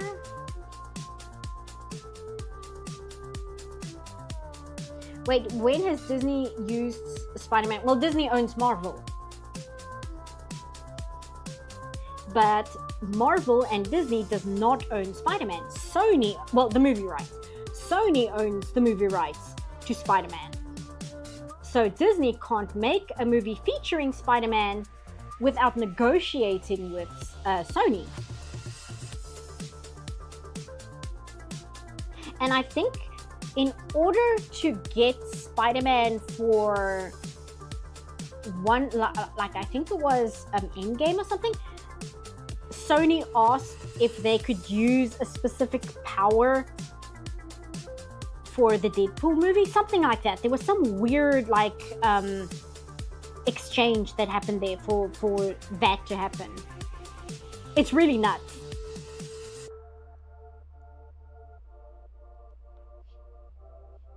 I'm wondering, he shows up, I don't know, yeah, like, it's very weird and confused. Am I in the right layer? Yes, I am.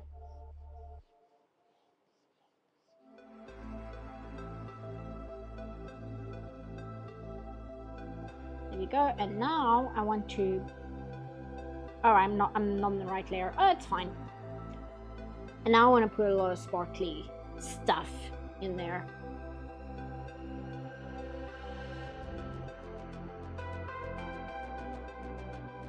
Yeah, I mean, yeah, we can do that. Do that, and no, it's too much. Go down here, go down here. Wait, yeah, that actually looks good. Hold on. Okay. Although it kind of looks like an egg. It looks a little bit like an egg. There we go. I think that works. Now if we go here, make a layer, set it to overlay, and then make it like really high up here. Grab this. And then do that.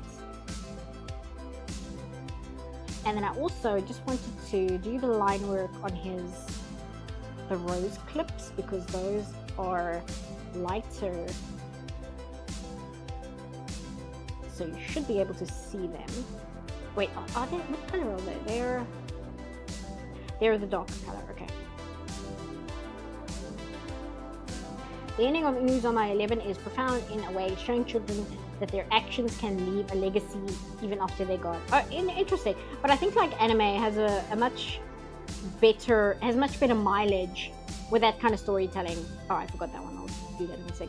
Has a lot better mileage with that kind of storytelling than Western media does. Because I was watching one of the Doraemon movies, and it's a Doraemon movie, but it like fully goes into the topic of colonialism and like using religion as a matter of control.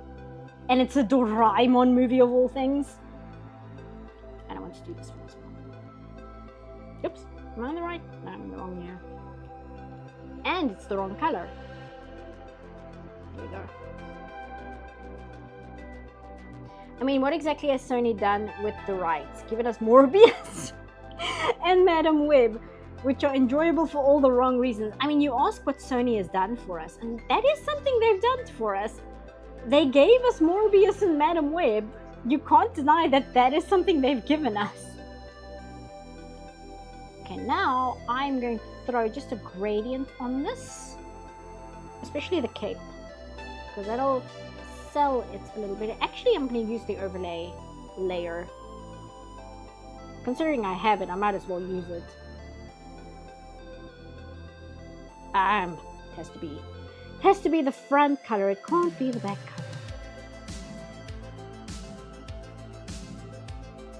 There. And also, his head is somehow still too big. I scaled it down like 5,000 times.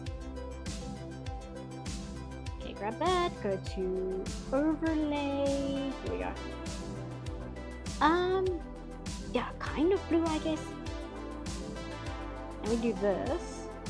Oh, there we go, that way. And then we grab this slight yellowish, peach-ish color. Oh no, we want it to be blue because it's from the Wish. And on that note, we can actually go into another layer, and then we can use like, hold on, pencil, pastel. Is it yeah, it's charcoal. And then we go here. Oh, that's too big. I think chalk is better. Yeah, that'll work. Make like a really light color, and then we just, no, we can't do it because that's the under.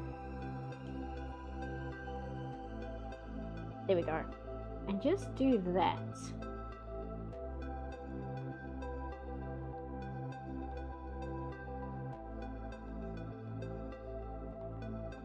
And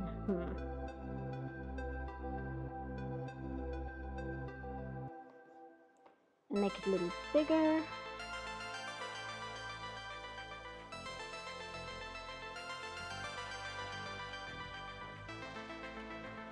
Do that.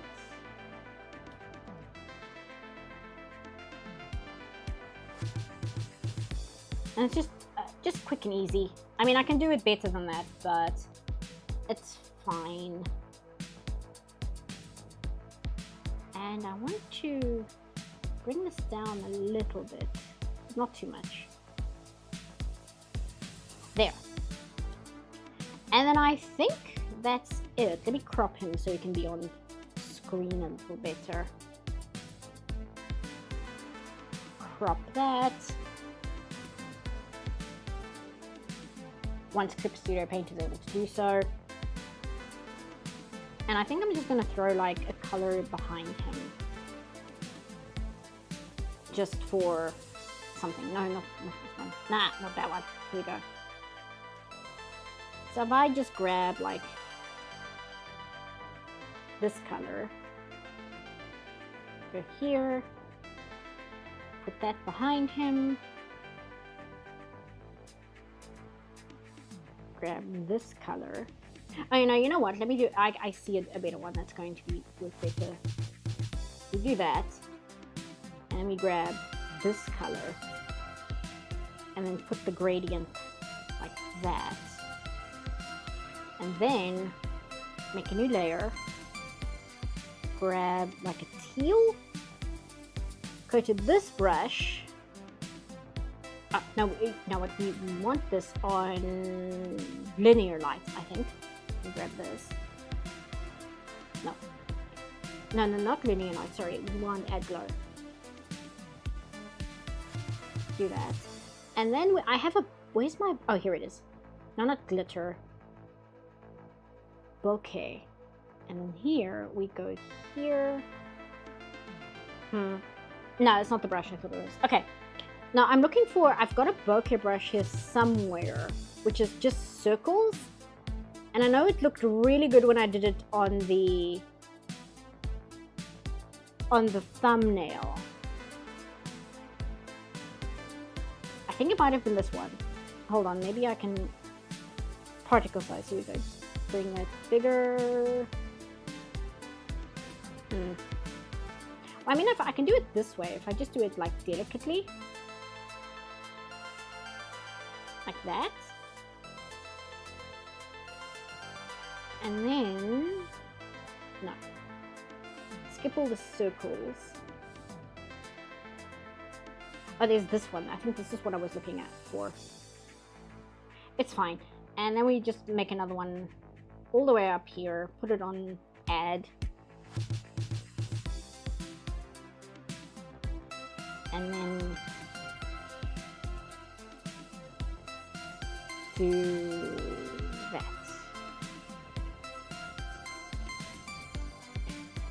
Where's the particle size? Angle, thickness, particle size. Still too small. There we go. Okay. And then we have that as the final effect. Let me push my thing down. Sorry, I tuned out for a second there. But I think I'm happy with that. Let me move my mouse so we can see the full picture. Do people have recommendations, media, about cartoonish rich people that isn't Oiran High School Host Club? I'm not sure. Oiran is such its own thing, right? There's very little that's like it. Even though it's a harem anime, a reverse harem anime, there's still no other reverse harem that's like it. It's very much this strange anomaly.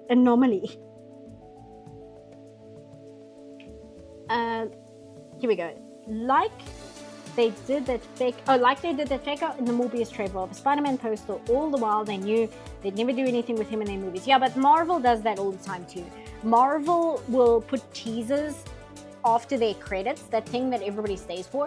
They will put those into movies with no plan as to what they would actually do with those things. And I believe there's a few Marvel movies that have like credit stingers when nothing ever happened. Like it was never mentioned again, it was never brought up again, and it's because Disney puts those things into the credits without a plan for what they're gonna do with it. It's just there to get people excited for the next product. You know, that red letter media meme where it's like, don't ask questions, just consume product and get excited for next product. That's pretty much what a lot of those things in the credits are. Cartoonish rich people like the amazing cultural cat girl Nuku Nuku. I've heard of that. I've got a few gifs of that saved just because I like some of the animation. Not all of it, but there's some animation that's really, really good. Whenever Sony produces Spider-Man movie, it's either really shit or really awesome. Yeah, I think it depends on who's like the guy who's in charge of the project. Because I don't know if they've got like a Spider-Man guy, like a singular person who's heading the entire Spider-Man side of things. They might, but I'm not sure.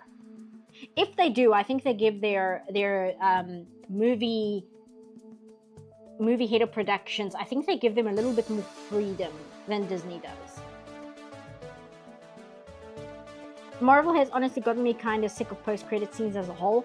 It's just such a tight gimmick for me. I wish we could get a single movie with no sequel date. Yeah, the thing with the credits is it started out as like a really cute thing, a really fun little thing. And then Disney started using it as yet another marketing opportunity, and that's where the whole thing went sour. When it stopped being just a cute thing that's kind of funny and kind of silly at the end of the credits, and then it became like marketing material for the next movie, even if they had no idea what the next movie was going to be. Like, that's where it all went south. The Spider-Man guy is probably Avi Arad. Oh, okay. I don't follow the superhero movie franchises too closely because I've never been a person who was super into superheroes. Even before the whole Marvel MCU thing was a thing, I remember not being super into The Incredibles because, not because the movie is bad or anything like that, it's a good movie, it's just I'm not super interested in superheroes. So even The Incredibles, despite being a really good movie, I was like, oh, but it's superheroes though. Which is weird because I'm like super into Batman. I really like Batman a lot. But I'm not the target demographic for superhero content. Let me put it that way. Exactly, I remember it used to be really cute and goofy, but now it's just sequel bait. It's so tiring. Yeah, it's really frustrating. Because again, they took something which was really cute and like a really fun thing that was really enjoyable, and they turned it into a commercial, which seems to be what they've been doing lately. They turn everything into a commercial. But I think I need to say goodnight because my throat is absolutely killing me. So usually I hang around after I finish the drawing, so I was wondering whether I should say goodnight, but I don't know if anybody has like any other things they wanted to mention before I go, because I don't want to just be like, okay, goodbye. I want to hear how you guys are doing before I just run off for the night. But otherwise, I'm going to take a aspirin and drink a whole bunch of water and not talk to anyone until like tomorrow. Am I into The Boys? Nah. The Boys aren't really for me. I hear it's very good, but again, it's not just that it's superhero content. It's a deconstruction of superhero content. And I have read, I think I said this in the Superman video, I've read quite a few superhero comics which have been called the best ones, and they don't really grab me. Like even Watchmen. Watchmen is a very, very good story, but at the same time, several of the concepts it brings up, I feel would have been far more impactful had I read Watchmen in 1985. But reading it in like, when did I read it? Like 2017 or something? Reading it in 2017, it lacks the impact it had when it first came out, I feel.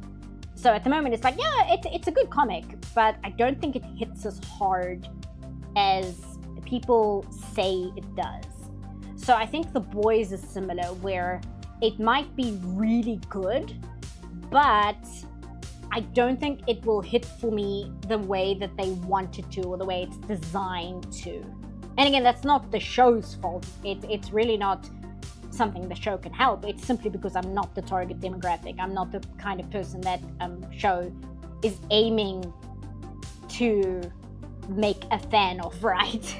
it's not their fault, and it's not my fault. It just happens to be something that doesn't vibe with me, and that's fine, right? It's perfectly okay to have things that it's like, yeah, it's not for me. There's nothing wrong with it, but it's not for me. CPUF is not super interested in superheroes. They're not super bad or anything, but their super concepts are not super for. Yeah, exactly that. There are some that like there's Guardians of the Galaxy, but I feel Guardians of the Galaxy is such a strange, I don't want to say franchise, what do you call it? It's such a weird storyline where the fact that it's superheroes is almost irrelevant, because the Guardians of the Galaxies are not written like superhero movies, if you know what I mean.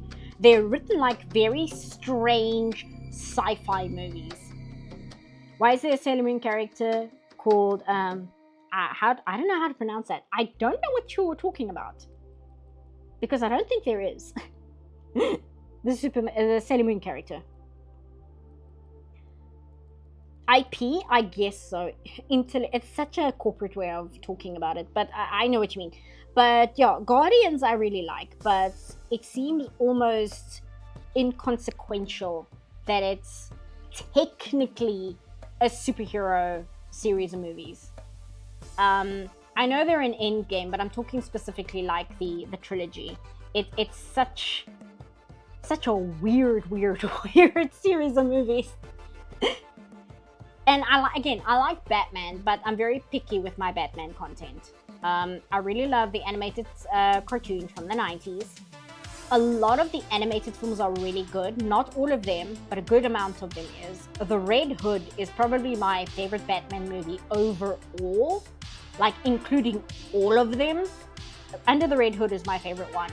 But then I don't think I've watched any of the live action Batman movies that I really latched onto. None of them really did it for me. And again, it's not because they're bad or anything. It's just like, this isn't really what I'm looking for in a Batman story. Like how Star Wars is a Western fantasy, but in a sci-fi environment. I guess so. It's a very weird genre, the Guardians movies. Guardians are sci-fi movies first, superheroes later. Yeah, I think that's a good way to put it. They're strange, weird concepts. And I think that's why they work for me. I liked it when the Joker used the crowbar. That's so mean. Even though I've gotten tired of superheroes, I always have a special place in my heart for Guardians. It really feels like one-of-a-kind film and one of my strongest cinema memories. Yeah, I agree. Like, even Guardians 3, which is a troubled movie, but I kind of understand it, both in a meta sense, like why James Gunn made that movie the way it is, but also it's a very interesting way to end a trilogy, because Guardians 3 is very much that the people of the Guardians are no longer gelling with each other. Their issues are starting to butt heads, and their issues are starting to grind against each other in a way that is detrimental to the people involved. And I think that's a very interesting way to end a trilogy, where it's not that it's bad or anything, it's just the issues that brought them together are exactly the issues that no longer make them work as a team. And it's really, really interesting. I think it's a fascinating way to bring the trilogy to an end. But also, you can't deny that you can kind of feel the resentment James Gunn has towards Disney and Marvel with that movie because of the way they treated him, where they fired him because of a tweet he made 10 years ago, which is insane. It's like, you know who James Gunn is. He made Romeo and Juliet. You can't pretend that you don't know that. And then you have an issue with a tweet he made 10 years ago. It's like, have you seen Romeo and Juliet? Have you seen what happens in Romeo and Juliet? Which, by the way, you should watch Romeo and Juliet. It's unhinged. It's such an insane movie in like the best way possible. Absolute madness. Hello, is the stream about to finish? Yeah, just about. Oh, sorry, I tapped the mic. Just about. I'm just saying, like, last topics anybody wants to cover, and then I'm gonna go drink a gallon of water for my poor throat. And then I'm back to work tomorrow, or I'm starting work tomorrow, which is gonna be fun. And I get to find out, I think they're gonna put me in a higher position with the scenes they want me to do. They are giving me a little bit more responsibility with what needs done in the scenes. Unless I'm misunderstanding what the email said, but I'll see. I'll see. Again, I have to be cagey with what I say because, you know, NDA and all that. But that's gonna be fun. It's gonna be fun. It's a project that will be nice to say I worked on that. So that's also cool. Taking fine, Magnifico. Thank you. I struggled a bit, but we got there in the end, so it's okay. He also made a series called James Gunn's PG Porn. Yeah, exactly. I am a fan of James Gunn, but I always have an issue with how it seems to be forced to appeal to mainstream when his ideas are very outsider. And it's not his fault. It's like you said, he made Romeo.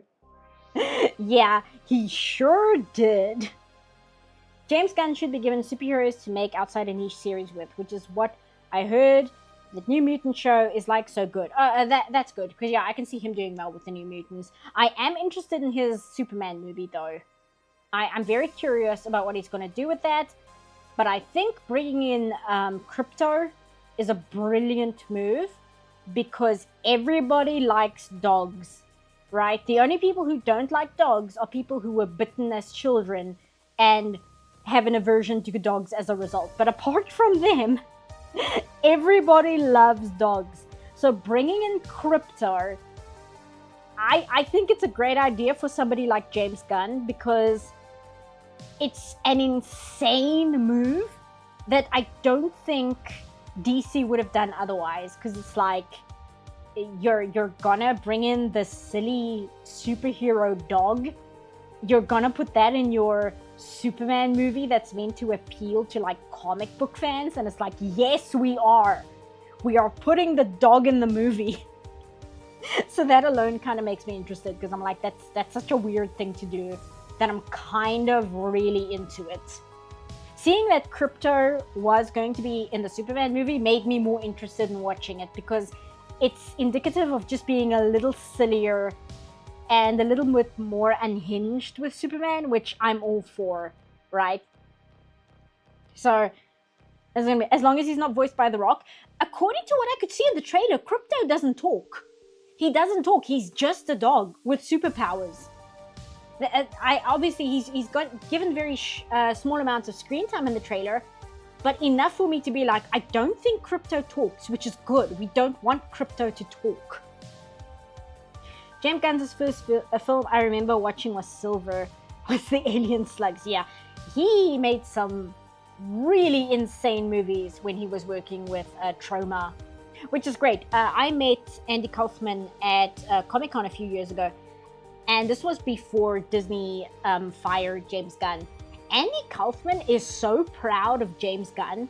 Like, he was so eager to talk about James Gunn and how proud he was of James Gunn, and have I seen Guardians? It's such a good movie, and James Gunn made it, and James Gunn used to work for him. Andy Kaufman is super, super, like, proud of James Gunn's rise. I guess, what do you call that? Like, rise to stardom, I suppose. He's not an actor, but you know what I mean. And that kind of endeared me to the whole thing too, just because of how enthusiastic Kaufman was about it.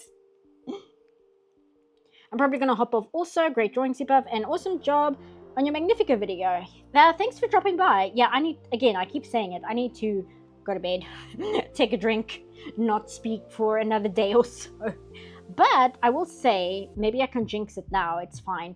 We only had one error in the stream today. So I'm very, very happy about that. I'm still going to stream from the gaming laptop next time, because it's got a little bit more power. But today was actually not a disaster. So I'm happy about that. Fun fact, Watchmen the movie script was written by David Hayter, aka Solid Snake. That's amazing. You know what, if they had put that in the credits, I might have been more excited to see the movie. It's like, written by Solid Snake. It's like, you know what, I'm there. I am there. Even though the movie wasn't that bad. I know it's by Zack Snyder, but the movie I feel was I know people have issues with the lack of the squid, and I understand why.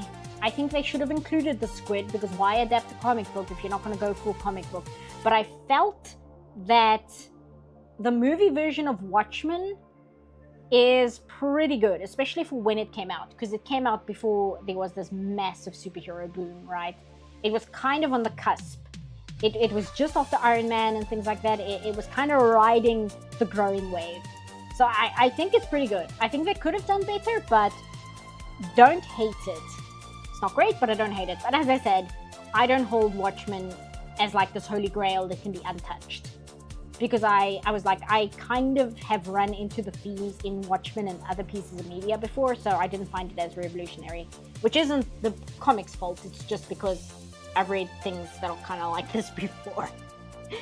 But I'm gonna say goodnight, because my voice is extremely husky, and I'm dying, so I need a rest. I really like Dr. Manhattan's arc in the movie. Yeah, I think that was very well done. I'll talk about Watchmen next time, because there's also things like I wasn't very happy with how they treated Rorschach in the movie, because he's my favorite character from the book, and there's like 1 or 2 lines which they left out, which are extremely character informing, and they left out those lines, and I'm like, why would you do that? That's like a very pivotal moment about his character, and you just didn't include the scene. Zack Snyder, why are you like this? Anyway, I'm gonna say goodnight. Rest your voice? Yes, I will. Thanks for hanging out. Sorry the stream was a little bit short notice, but as I said, time really got the better of me this whole month, really, because it was my birthday, and then I had connection issues, and then the job thing happened, and then I was editing most of the time. It was just a lot. It was a lot. So I'll see you guys. So let me go to Streamlabs. I'm going to stop this music and then turn it up again so it's good for the exit, and then I'm going to switch to the end screen, and I'll see you guys next month or earlier if I do like a tech stream again, just to check some tech issues, and otherwise I'll see you guys around. And thank you for giving me nice comments on the Magnifio video. I'm very happy with how that video has been doing lately. And good night, because otherwise I'm going to keep talking for like another hour. So good night, guys.